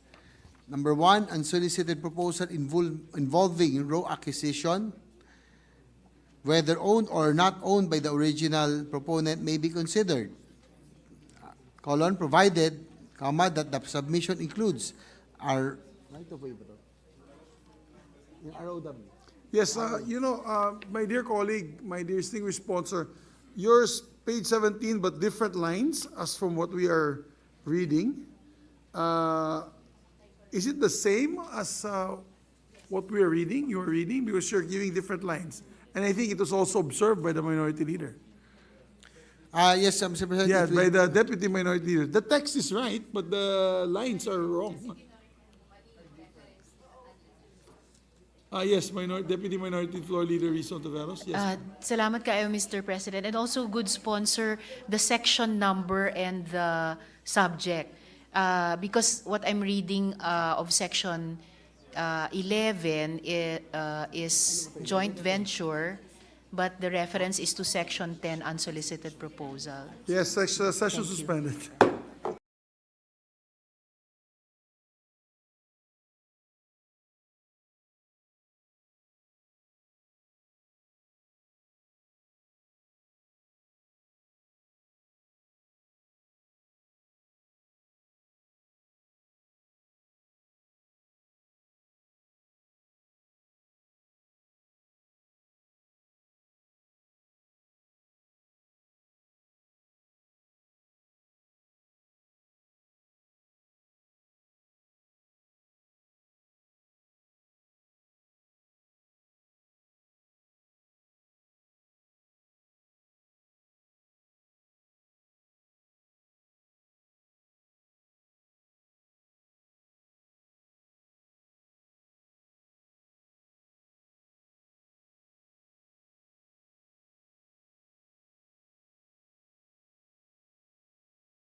I would like to make a proposal to to our dear sponsor to suspend consideration first of the amendments until we can get the correct page, line numbers, in order in your proposed amendments, Your Honor. At the same time, if you can put numbers as well on your page numbers on your amendment pages, yung ginagamit po natin to amend the measure. Yeah, so that's why I was confused earlier when I mentioned, and I have a comment from the minority floor leader. I shouldn't have said I did not understand. I didn't understand because The number. you were reading the number and my page had a different number, my amendment page. So, or my amendment guide didn't have the same numbers. So maybe we can suspend consideration, Majority Leader, so that they can come up with a better master Improved list copy. of amendments with the right corresponding page, line, number. I cannot etc. agree more, Mr. President. Yes, sir. And So, I move that we suspend consideration of Senate Bill number 2233. So move, Mr. President. yeah, so we will just leave it at that, the Yes. last amendment, then we will Yes. continue once At everything least is we accomplished cleaned up. the one-third, probably. Maybe more than one-third. More than one-third, Mr. President. There be no objection, motion is approved. Thank you, Mr. President. Thank you, distinguished colleagues. Thank you, Senator J.V. Ercito. Mr. President, at this juncture, I move that we transfer from the calendar for ordinary business to the calendar for special orders. Committee Report number 120 on Senate Bill number 2439. This bill pertains to the Philippine Ecosystem and Natural Capital Accounting System Act. I so move, Mr. President. There being no objection, motion is approved. We ask yes, or will you move for its consideration? Yes, Mr. President, I move that we consider Senate Bill number 2439 under Committee Report number 120. So move, Mr. President. There be no objection to the motion. We ask the Secretary now to read the title of the measure. Senate Bill number 2439, an act institutionalizing the Philippine Ecosystem and Natural Capital Accounting System, mandating its use in policy and decision-making, designating the agencies responsible for its implementation, providing institutional arrangements among responsible agencies, and appropriating funds therefore. Okay. Thank you, Mr. President. Mr. President, before we recognize the distinguished sponsor, may I just move for a minute suspension to allow our technical people to prepare the presentation of our Senate President pro tempore. Yes, session suspended for 1 minute.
Mr. President.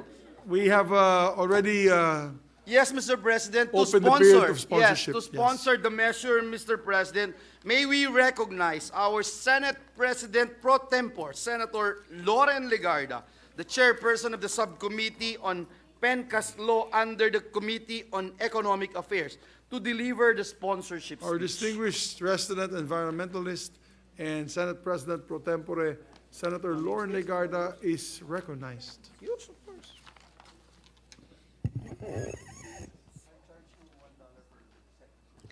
Thank you very much, Mr. President. This is under the Committee on Economic Affairs, and so this speech is not only about the environment, which is very, very important. It's not simply about climate, but it is about our economic affairs and our life as a nation. Ginoong Pangulo at mga kagalang-galang na kasamahan, magandang araw o gabi na rin. Payagan ninyo akong magpaliwanag sa paraang mauunawaan ng mas marami.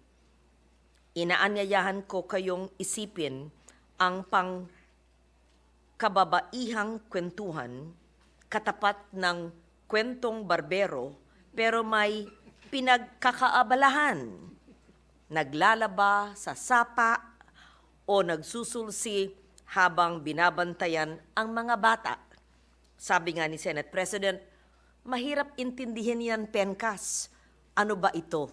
Kaya sisimplihan ko po para maintindihan, hindi lamang ng mga mababatas, kundi ang Pilipinong makikinabang. Ang kwentuhan ay kung paano nalalamang kumikita ang kanilang maliliit na negosyo. Sabi ng isa, mabuti na lamang at hindi na sila umuupa. Malaking bawas sa gastusin, kaya kumikita ang tindahan. Sabi ng pangalawa, mabuti na lamang at tumutulong ang panganay. Malaking ginhawa kung may ibang kailangang gawin. Sabi ng pangatlo, mabuti na lamang at naibenta ang tanim na gulay. Malaking bawas sa puhunan. Sabi ng pang-apat, mabutit hindi ako pumayag na putulin ng barangay ang puno sa may tindahan. Kung hindi, ay hindi makakayanan ng init at kailangan magsara ng tindahan sa tanghali. Ito po ang mga halimbawa ng hindi natin kinikwenta sa maliit na negosyo at maihahambing rin sa ekonomiya ng ating bansa. Marami sa nakagiginhawa, sa nakababawas ng pagkalugi, at sa nakapagpapatuloy ng mga serbisyong pampubliko ay hindi po nabibilang. Sa national accounting, kabilang dyan ang mga taong tumutulong batay sa sariling kagustuhan at ang mga kaugnayan.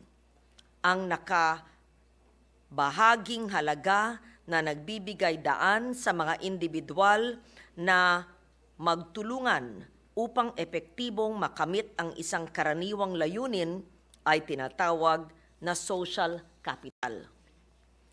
Kabilang din ang mga bunga ng kalikasan na napakikinabangan gaya ng mga biyaya ng lupa, prutas, gulay, kanlong ng mga puno, pati na rin siguro yung asin na binigay ko sa inyo galing sa Albuquerque, Bohol, yung tibuok, at saka yung buyo na galing sa Botolan, Zambales.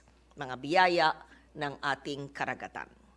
Nariyan din ang mga proseso ng kalikasan na maaring intangible, ngunit may tuturing namang isang puhunan.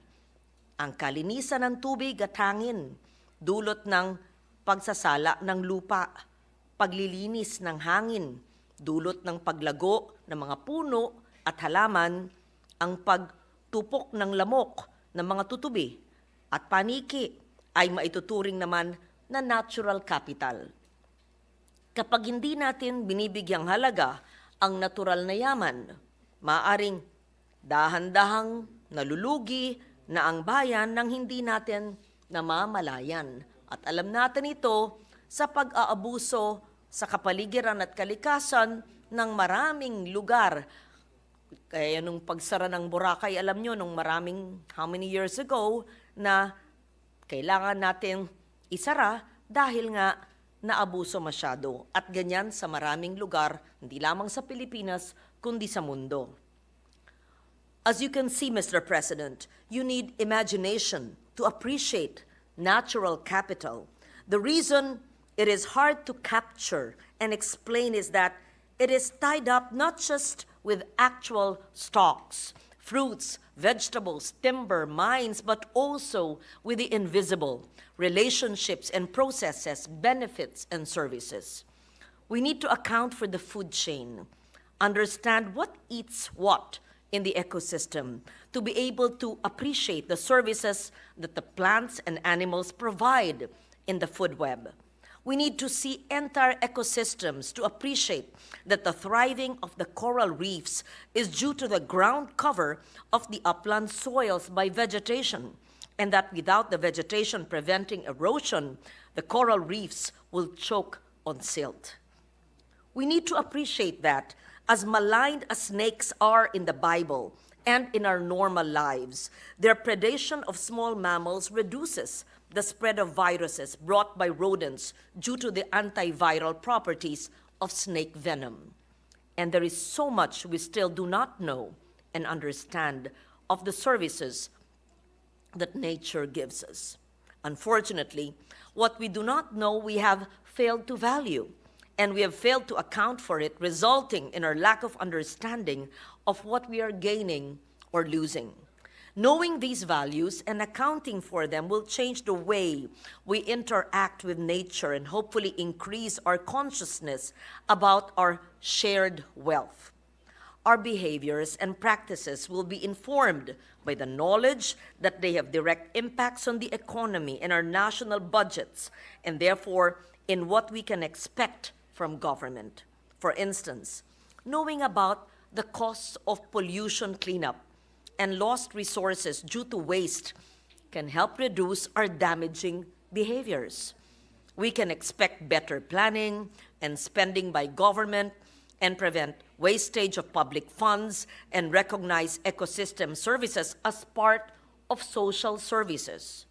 Kapag alam natin kung ano at gaano ang ikinalulugi ng ating ekonomiya, naniniwala akong magtutulungan tayong kumilos ng tama, magdesisyon ng tama. Up to the typhoons of this year, not just in the Philippines, but you see the flooding in many other countries of the world. We have accounted for billions in agriculture losses in the Philippines, but do not have figures for the damaged ecosystems to which they belong, when those very ecosystems will be the source of restoration and rehabilitation of agricultural systems. And if I may mention what Secretary Bonoan told me last night and whispered loudly in my ear. He said, "Senator, it is beyond engineering solutions that is happening in our country. We need to protect the environment. We need to save our forests and our mountains. And it goes beyond engineering solutions to be able to solve the many calamities and the floods and many other problems." And he would probably say that in our budget hearings.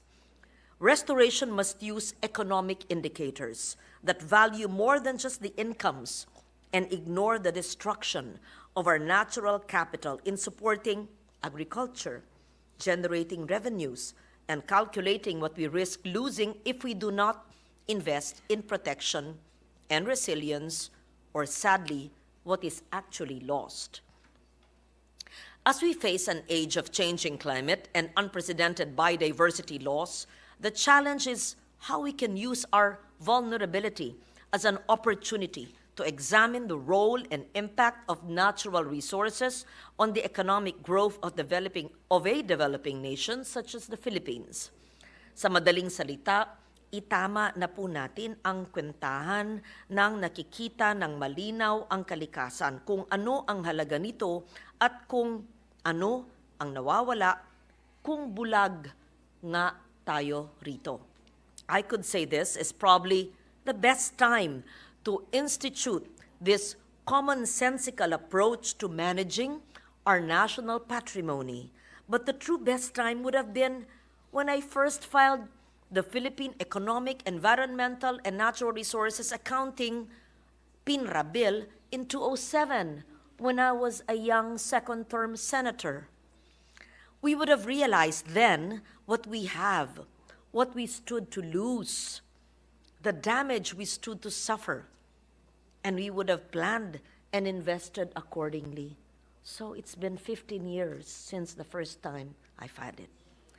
The UN has been working on institutionalizing this concept and values for many years, starting with the SEEA, Central Framework, adopted in 2012. In 2019, the United Kingdom's Treasury commissioned Sir Partha Dasgupta to produce a report on the economics of biodiversity for their national accounts. The report, issued in 2021, begins with the assertion that nature is a blind spot in economics and that we can no longer afford for it to be absent from our accounting systems that dictate national finances or ignored by economic decision makers. In the same year, the United Nations adopted the system of environmental economic accounting, SEA, officially ensuring international recognition and reducing our blindness. Mr. President, this bill responds to the loud call of the times. It provides indicators that will integrate the concerns of nature in planning, policymaking, and budgeting, adopts the international standards under SEA, and ensures interagency coordination to link natural capital information with the performance of agency mandates. The bill's declaration of policy includes the recognition of natural ecosystems as an integral part of our patrimony and heritage, ensuring that our economy opens its eyes and reduces its blinders. The bill defines natural capital as a stock of renewable and non-renewable resources, including plants, animals, air, water, soil, ores, minerals, that provide a flow of benefits to people and living things. Natural capital includes, but is not limited to, ecosystem services such as air and water filtration, flood protection, carbon sequestration, pollination of crops, and habitats for wildlife. We can calculate provisioning services, the fruits and harvest from nature, regulating services, the cleaning power of soil to water, of trees to air, the temperature control provided by plants, as well as protective services of mountains and watersheds, cultural services, the meanings and values of our resources, guiding lifestyle, intellectual and social development, aesthetics, and supporting services, like the natural processes of photosynthesis that give us all our nourishment. Measuring these services will open our eyes to the true value of nature and everything she does for us. By institutionalizing a Philippine ecosystem and natural capital accounting system, PENCAS, we hope to integrate environmental inputs and outputs in the determination of national income accounts to reflect a more accurate state of development and economic performance of the country. In addition to the gross national product and other usual indicators, our citizens will be informed of nature's contribution to the economy. Our bill shall ensure that we have a list of officially designated statistics on the depletion, degradation, and restoration of natural capital, environmental protection, expenditures, pollution and the quality of land, air and water, environmental damage, and adjusted net savings.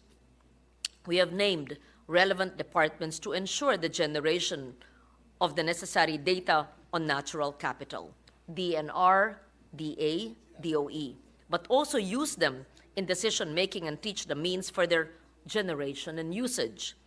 We have included mandates for the Department of Education and relevant agencies, the Professional Regulation Commission, the DOF, the DSUHD Housing, the DILG, to enhance the use of natural capital indicators in their work. The National Economic and Development Authority, NEDA, adopted a roadmap to institutionalize natural capital in 2021 during the pandemic for natural capital accounting. The bill mandates NEDA to include NCA in national and regional development priorities based on the usefulness of the accounts in policy analysis, development planning, and investment programming. The Philippine Statistics Authority is designated in the bill to oversee PENCA's implementation and create the Environment, Natural Resources, and Ecosystem Account, the NREAS, under their Sectoral Statistics Office. The PSA's expertise and capabilities make them well-suited to guide the integration of PENCAS into our bureaucratic systems, facilitating successful implementation and accurate reporting of natural capital accounts. The Department of Environment and Natural Resources will ensure that the lessons from its WAVES projects are institutionalized in its programs to generate natural capital data to the PSA, and the bill requires them to expand data generation on NCA. I have every confidence that what these agencies have done previously, namely NEDA's roadmap, PSA's task force on natural capital accounts, and the DNR's initiatives have set the stage to launch and execute the system fully and comprehensively when legislated. But to ensure that these agencies comply and get as much participation as possible, we have instituted mechanisms that require public consultations. We also included a provision that gives any citizen the standing to compel the performance of any of the mandates under this act and to seek justification from any government agency that may have ignored or neglected PENCAS accounts and indicators in their policy or decision-making.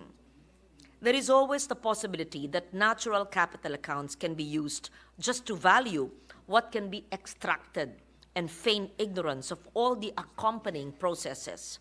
This will perpetrate our natural or our nature blindness and lead to the destruction of ecosystems. To prevent this, the bill has provisions on environment impact assessment, EIA, and the rights of nature, recognizing its intrinsic and inherent value. Just because we're assigning value to these previously undervalued stocks and services does not mean that we can just pay to destroy them. At the committee hearing last May 29 this year, DNR Secretary Maria Antonia Loizaga said, and I quote, "We must measure what we treasure as a country." Simply said. She followed up by saying that it would help map possible directions in the development of the nation beyond traditional indicators and allow us to explore multiple trajectories for social, economic, and environment development from the valuation of our natural resources. I hasten to remind our august body, however, that NCA must not be merely a province of the DNR, but an overarching system to govern our entire economy. Mr. President, when I stood here more than 15 years ago, when we spoke about disaster risk reduction and climate change adaptation, when we spoke in our first and second term about geotagging and climate tagging our budgets, at the time, it was not fully understood and supported, but fast forward 10 or 15 years later, it's being done by DBM and DOF. I'd like to say that this is a similar measure that we could consider whose time has come. And let it be said that the efforts of the government agencies that I mentioned and the United Nations as well leads the way and the path towards this sustainable journey. Thank you for your patience. Thank you for your time. I request and appeal for the support of the leadership and the members of this chamber. Thank you, Mr. President. Thank you very much, our distinguished colleague, Senator Laura Legarda, Senate President Pro Tempore. And I believe Senator Risa is also raising her hand. Yes, Mr. President, before we acknowledge our Deputy Minority Leader, may I just put into the record that Senator Revilla would like to insert into the record his co-sponsorship speech. The sponsorship speech is with me, and I just put into the record that it be inserted into the records, Mr. President. Thank you very much. We will insert that into the records. And Yeah, I before move we recognize Senator Risa, we'd just like to greet our Secretary of the Senate. Yes, he just stepped in before we forget. We greeted him this afternoon. Happy birthday to Secretary Renato Bantug, Ray Bantug of the Senate. Happy birthday. Parliamentary inquiry, Mr. President, is he exempted in From the blowout rule? the blowout rule for the No, senators? he is not. Thank you, Mr. President, for clarifying that. That is very clear, crystal But clear. on his own time and his own Yes, affordable means, he can. yes, yes. Come on. No one is asking for a five-star hotel. Mr. President, I move that we recognize our Deputy Minority Leader, Senator Risa Ontiveros. Yes, our distinguished Deputy Minority Floor Leader, Senator Risa Ontiveros is recognized. Salamat kaayo, Mr. President. Maligayang bati kay Senate Sec Ray. At aabangan din po namin yung inyong birthday blowout. Mr. President, good sponsor, mabuhay sa ating Senate President pro tempore sa pag-sponsor nitong committee report ng panukalang batas tungkol sa Philippine Ecosystem and Natural Capital Accounting System. At salamat din sa good sponsor sa pag-champion nito. Sa katunayan po, Mr. President, kapag naisabatas na po natin ito, this will be providing by law for our whole archipelago and all the ecosystems within her what we have been able to advocate pa lamang, Mr. President, based on foreign publications or formulae on a case-to-case basis. And I refer here, Mr. President, to at least a couple of earlier incidents. One, when a U.S. ship ran aground of reefs into Bataha. And then more recently, when Chinese vessels have been dredging our seabed to create their artificial islands, sa ganung mga insidente po, Mr. President, nakapag-advocate tayo na, mayroong formula itong nailathala sa isang, if I'm not mistaken, French marine science publication, a way to compute the damage that is owed, whether by one foreign country or another, to our country in terms of the environmental damage. At pangalawa, Mr. President, salamat din po sa good sponsor sa pagbanggit sa rights of nature. Dahil mayroon din po tayong pending bill dito sa Senado, the Rights of Nature Bill, filed in the previous Congress, refiled this Congress, na pwede pong maging companion measures itong PENCAS bill at yung Rights of Nature Bill na po na iyon, Mr. President, para maitayo talaga natin ang policy framework natin on the environment, on the economy, sa mas malawak na pananaw na sang-ayon po ako sa good sponsor, Mr. President. This is a bill and these are bills whose time has come. So muli, maraming salamat at mabuhay po sa good sponsor, Mr. President. Thank you very much. And in the course of the interpellation, we can understand more about it.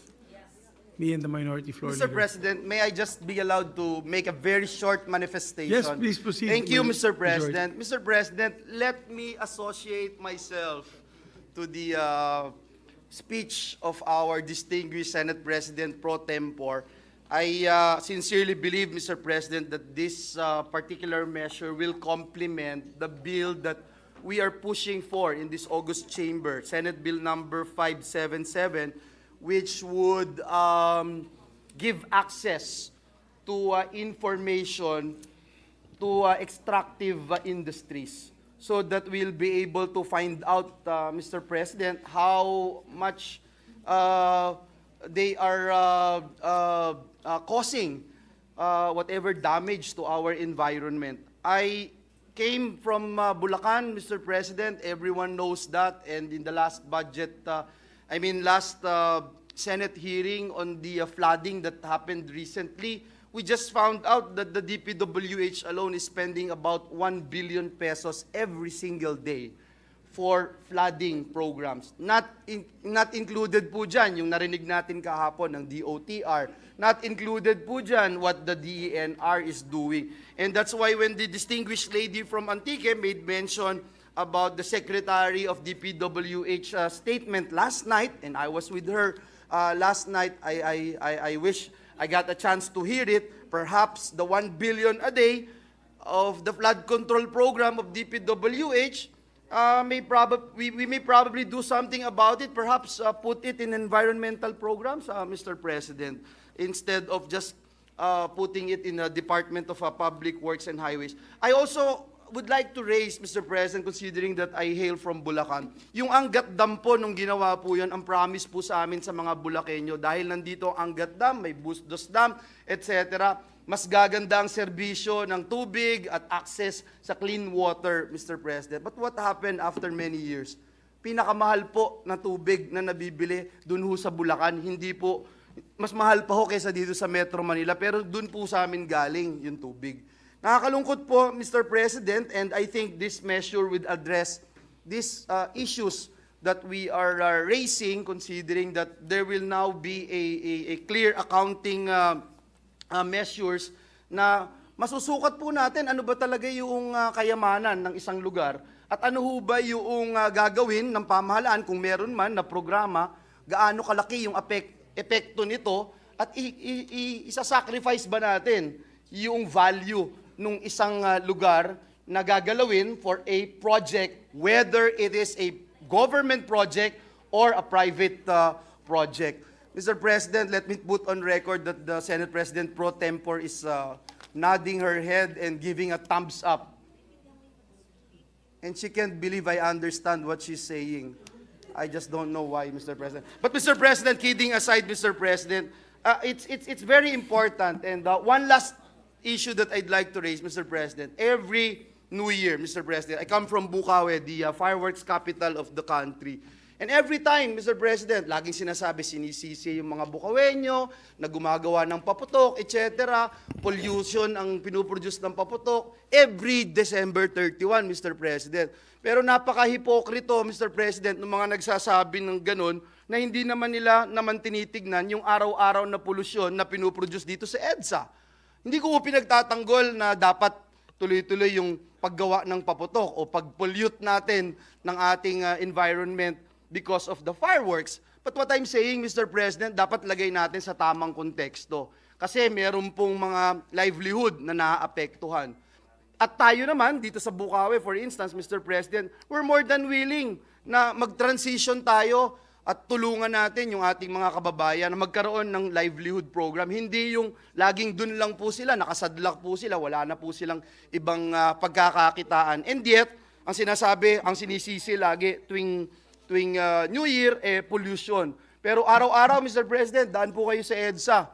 Hindi na masukat kung gaano kalala yung pollution na pinuproduce ng ating mga sasakyan na bumabaybay sa EDSA. So again, Mr. President, let me just state for the record that this representation is in full support of this measure, and we would like to put on record that we wanted to participate actively in ensuring that we'll be able to not only pass this measure, but ensure that this will help our country and our people, most especially save our environment. Thank you, Mr. President. Thank you, Majority Leader. Mr. President, with that, I move, and for our colleagues to study further the measure, I move that we suspend consideration of Senate Bill number 2439 under Committee Report number 120. So move, Mr. President. There being no objection, motion is approved. Mr. President, at this juncture, I move that we adjourn the session.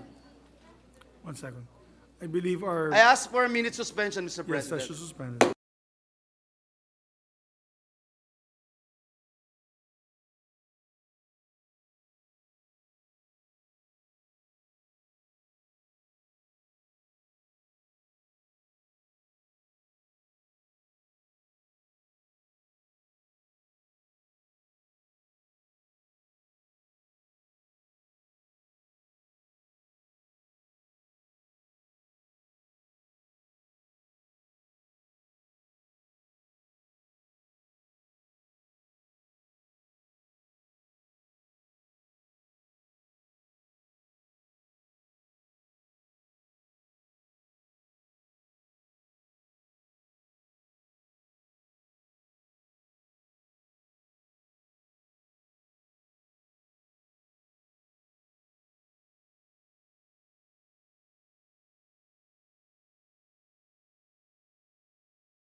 Yes, Mr. President, may I just, nag-motion na ba? Wala pa. Hindi ako nag-move. Yes, Mr. President, before we adjourn today's session, Mr. President, Malolos Congress is celebrating its 125th anniversary. And considering that we are all in unison in supporting and joining not only the people of Bulacan but also every single Filipino all over the country and all over the world. May I move, Mr. President, that we recognize our distinguished Senate President pro tempore, Senator Loren Legarda, for her speech, Mr. President. Yes, our distinguished Senate President pro tempore. I know the Senator hour Loren is Legarda. late, and I appreciate your patience with me. I just wanted to put it on record because Friday is a non-working day, at least for our session. And so, Mr. President, I would just like to manifest my call to our colleagues in the Senate as we mark the 125th anniversary of the opening of the Malolos Congress this Friday, September 15, 2023. This assembly of representatives from throughout the Philippines gathered in the Church of Baraswain in Malolos, Bulacan, to create laws that would govern the newly born Filipino nation. Many have been elected by the people in places that have been liberated from Spanish colonial rule, while some have been appointed to represent areas which the light of liberty was still to reach. The whole archipelago was represented, from as far north as Cagayan, as far south as Siasi and Jolo, as far west as Palawan, and as far east as Palau. Is correct, Palau? Yes, which our forebears considered as part of our family. This is actually, I hope this is accurate. The representatives braved armed skirmishes, including your grandfather, yes, Great-grandfather. and my grandfather, and perhaps we can trace some of our senators who have some lineage from members of the Malolos Congress. They endured separation from loved ones to accomplish the work of building the nation. After all, the expulsion of invaders is just the first step. Their colonial rule had to be replaced with a government that upheld democracy and human rights, a government that would work to improve the lives of its citizens. In the Constitution that the Malolos Congress produced, we introduced to our national consciousness civil liberties such as the freedom of religion, the right to privacy, the right to due process, the separation of executive, legislative, and judicial powers, and the autonomy and empowerment of local governments. The Malolos Congress, alongside the revolutionary government led by President Emilio Aguinaldo, showed to the whole world our capability for self-governance as early as then. Aside from writing our own laws, we were able to establish local governments, a literary scientific university and public schools, a military academy, and newspapers with wide circulation. We sent representatives in various major cities in the world who brought with them copies of our Constitution and news of our victories. Although the republic that was born out of a struggle for freedom was interrupted by American colonial rule, we never stopped fighting for our independence, and we continue to defend it from internal and external threats. On Friday, we remain committed as we celebrate the 125th anniversary. As we do today, we remain committed to the ideals of representative democracy that our forebears enshrined in the Constitution they wrote. At the same time, just as they were guided and inspired by a rich history in discussing the Constitution, let us extend our full support to all who have been given the task of telling and retelling their stories, most especially the National Historical Commission on the Philippines, led by its able chairman, Dr. Emmanuel Franco Calairo. The NHCP leads us in sustaining the memory of our nascent republic by maintaining the Museo ng Republika ng 1899 in Baraswain and by marking the places connected with a rich Republican story. I invite my colleagues in the Senate and their staff to visit this museum in the home province of our Majority Leader and to join us as we open an exhibit which they have graciously brought to our own abode on Monday. Thank you very much, my dear colleagues. May we all continue to do our best to discharge the duties which have been given to us, not just by the people in the present, but by the legacy of our forebears. And just on a side note, we know that the Senate President, his grandfather, you'll name, is it Pablo Ocampo? My great-great-grandfather, Pablo Ocampo Sr., Yes. who the street is named after, Was a representative. was the first secretary of the Malolos Congress. My other great-great-grandfather, his cousin, is the controversial Pedro Paterno, who was the president of the Malolos Congress. So imagine, a century later, Senate President Miguel Zubiri and Loren Legarda, whose great-grandfather, Ariston Helia, was the Antique representative in the Malolos Congress, That's and correct. we are now colleagues. That's what correct. do you call that? Serendipitous. But Serendipitous, so I am certain many of us would find our connection with some members of the Malolos Congress. Please do not interpolate me because there's rich history on that. It's very interesting, but on Monday we have the exhibit here. Thank you and happy 125th Yes. to the Malolos Congress. Happy one. Those are what we consider actually the founding fathers of our nation. If there were the founding fathers of the U.S. Declaration of Independence, the members of the Malolos Congress could be considered our founding fathers of Philippine nation.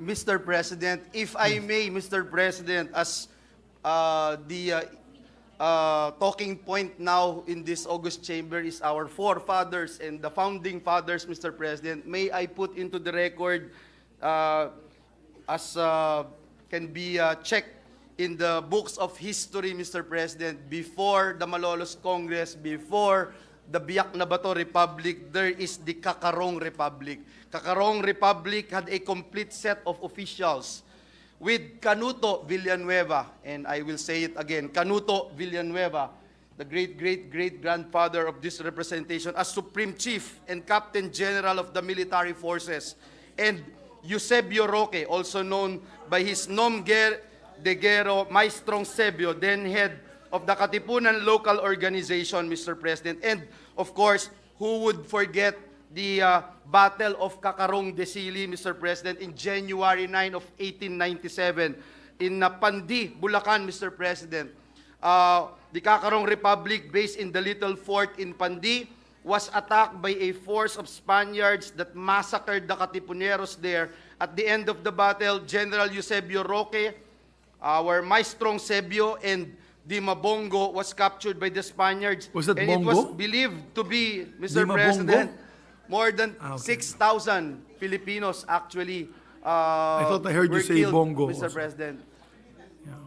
Dimabongo, Mr. President. Dimabongo. Dimabongo, Mr. President. Kasama po ni Maestro Sebio. Just want to put that on record, Mr. President. And, Maybe Senator Sherwin like to also put his ancestors on record. From, never mind.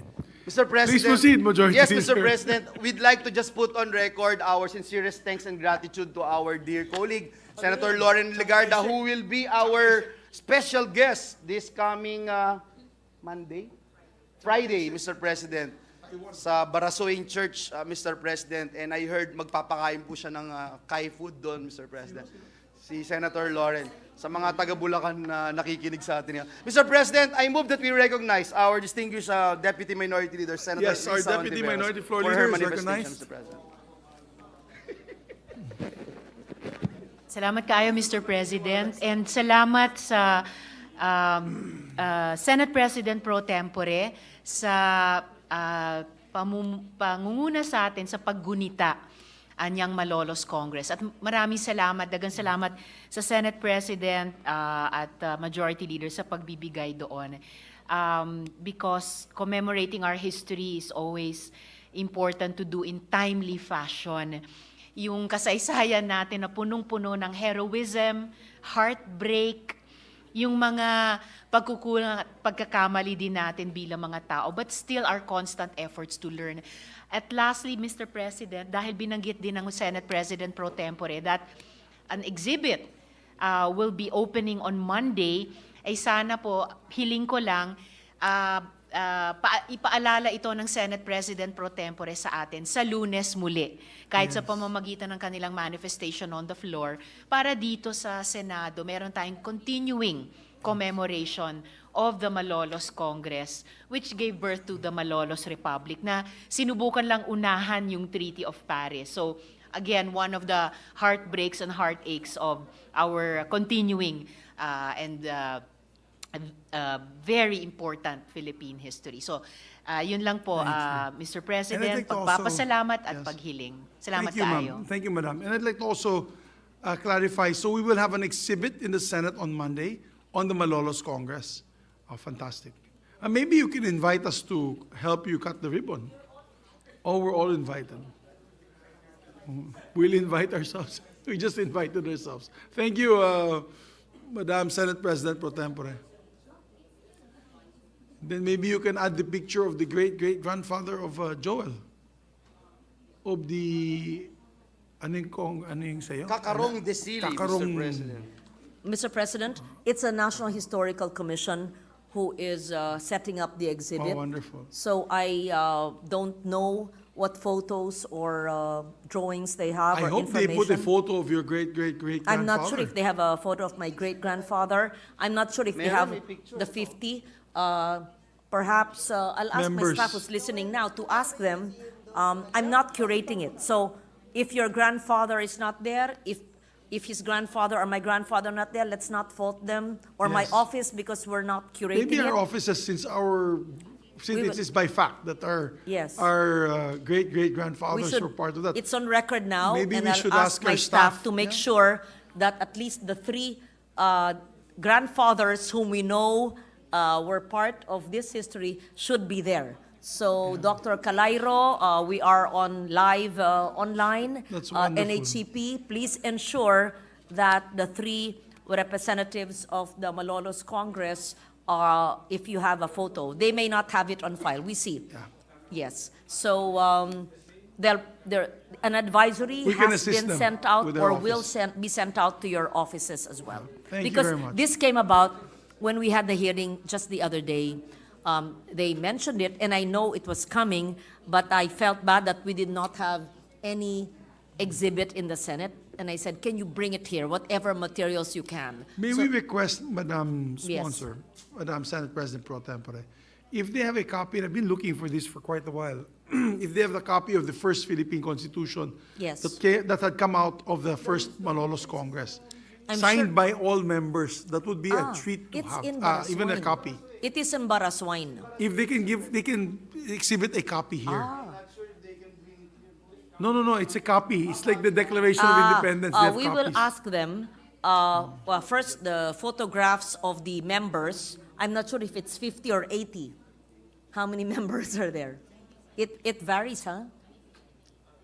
Some sources say 50, the others 80. So we leave it to the NHCP to determine how many. And second, we will ask them if there is a copy, not the original, obviously, Yes. of the first Philippine Constitution. I hope that is part of the exhibit. So who's in charge? You ask them now. If it's not a very good exhibit, I'm not a curator, sir. Okay, then we can check on Monday and Yes. critique it so that they can improve on it the next day, right? Yes. But that's NHCP. NHCP, be forewarned that we have high expectations, High expectations, of the absolutely. 125th Malolos Congress exhibit in the halls of the Philippine Senate. But to be fair to them, we only asked them this a few days ago. I think Senator Binay was with us in our budget hearing chaired by Senator Cayetano. Right? And I It was- believe in the new Senate, in this new Senate building, we have a very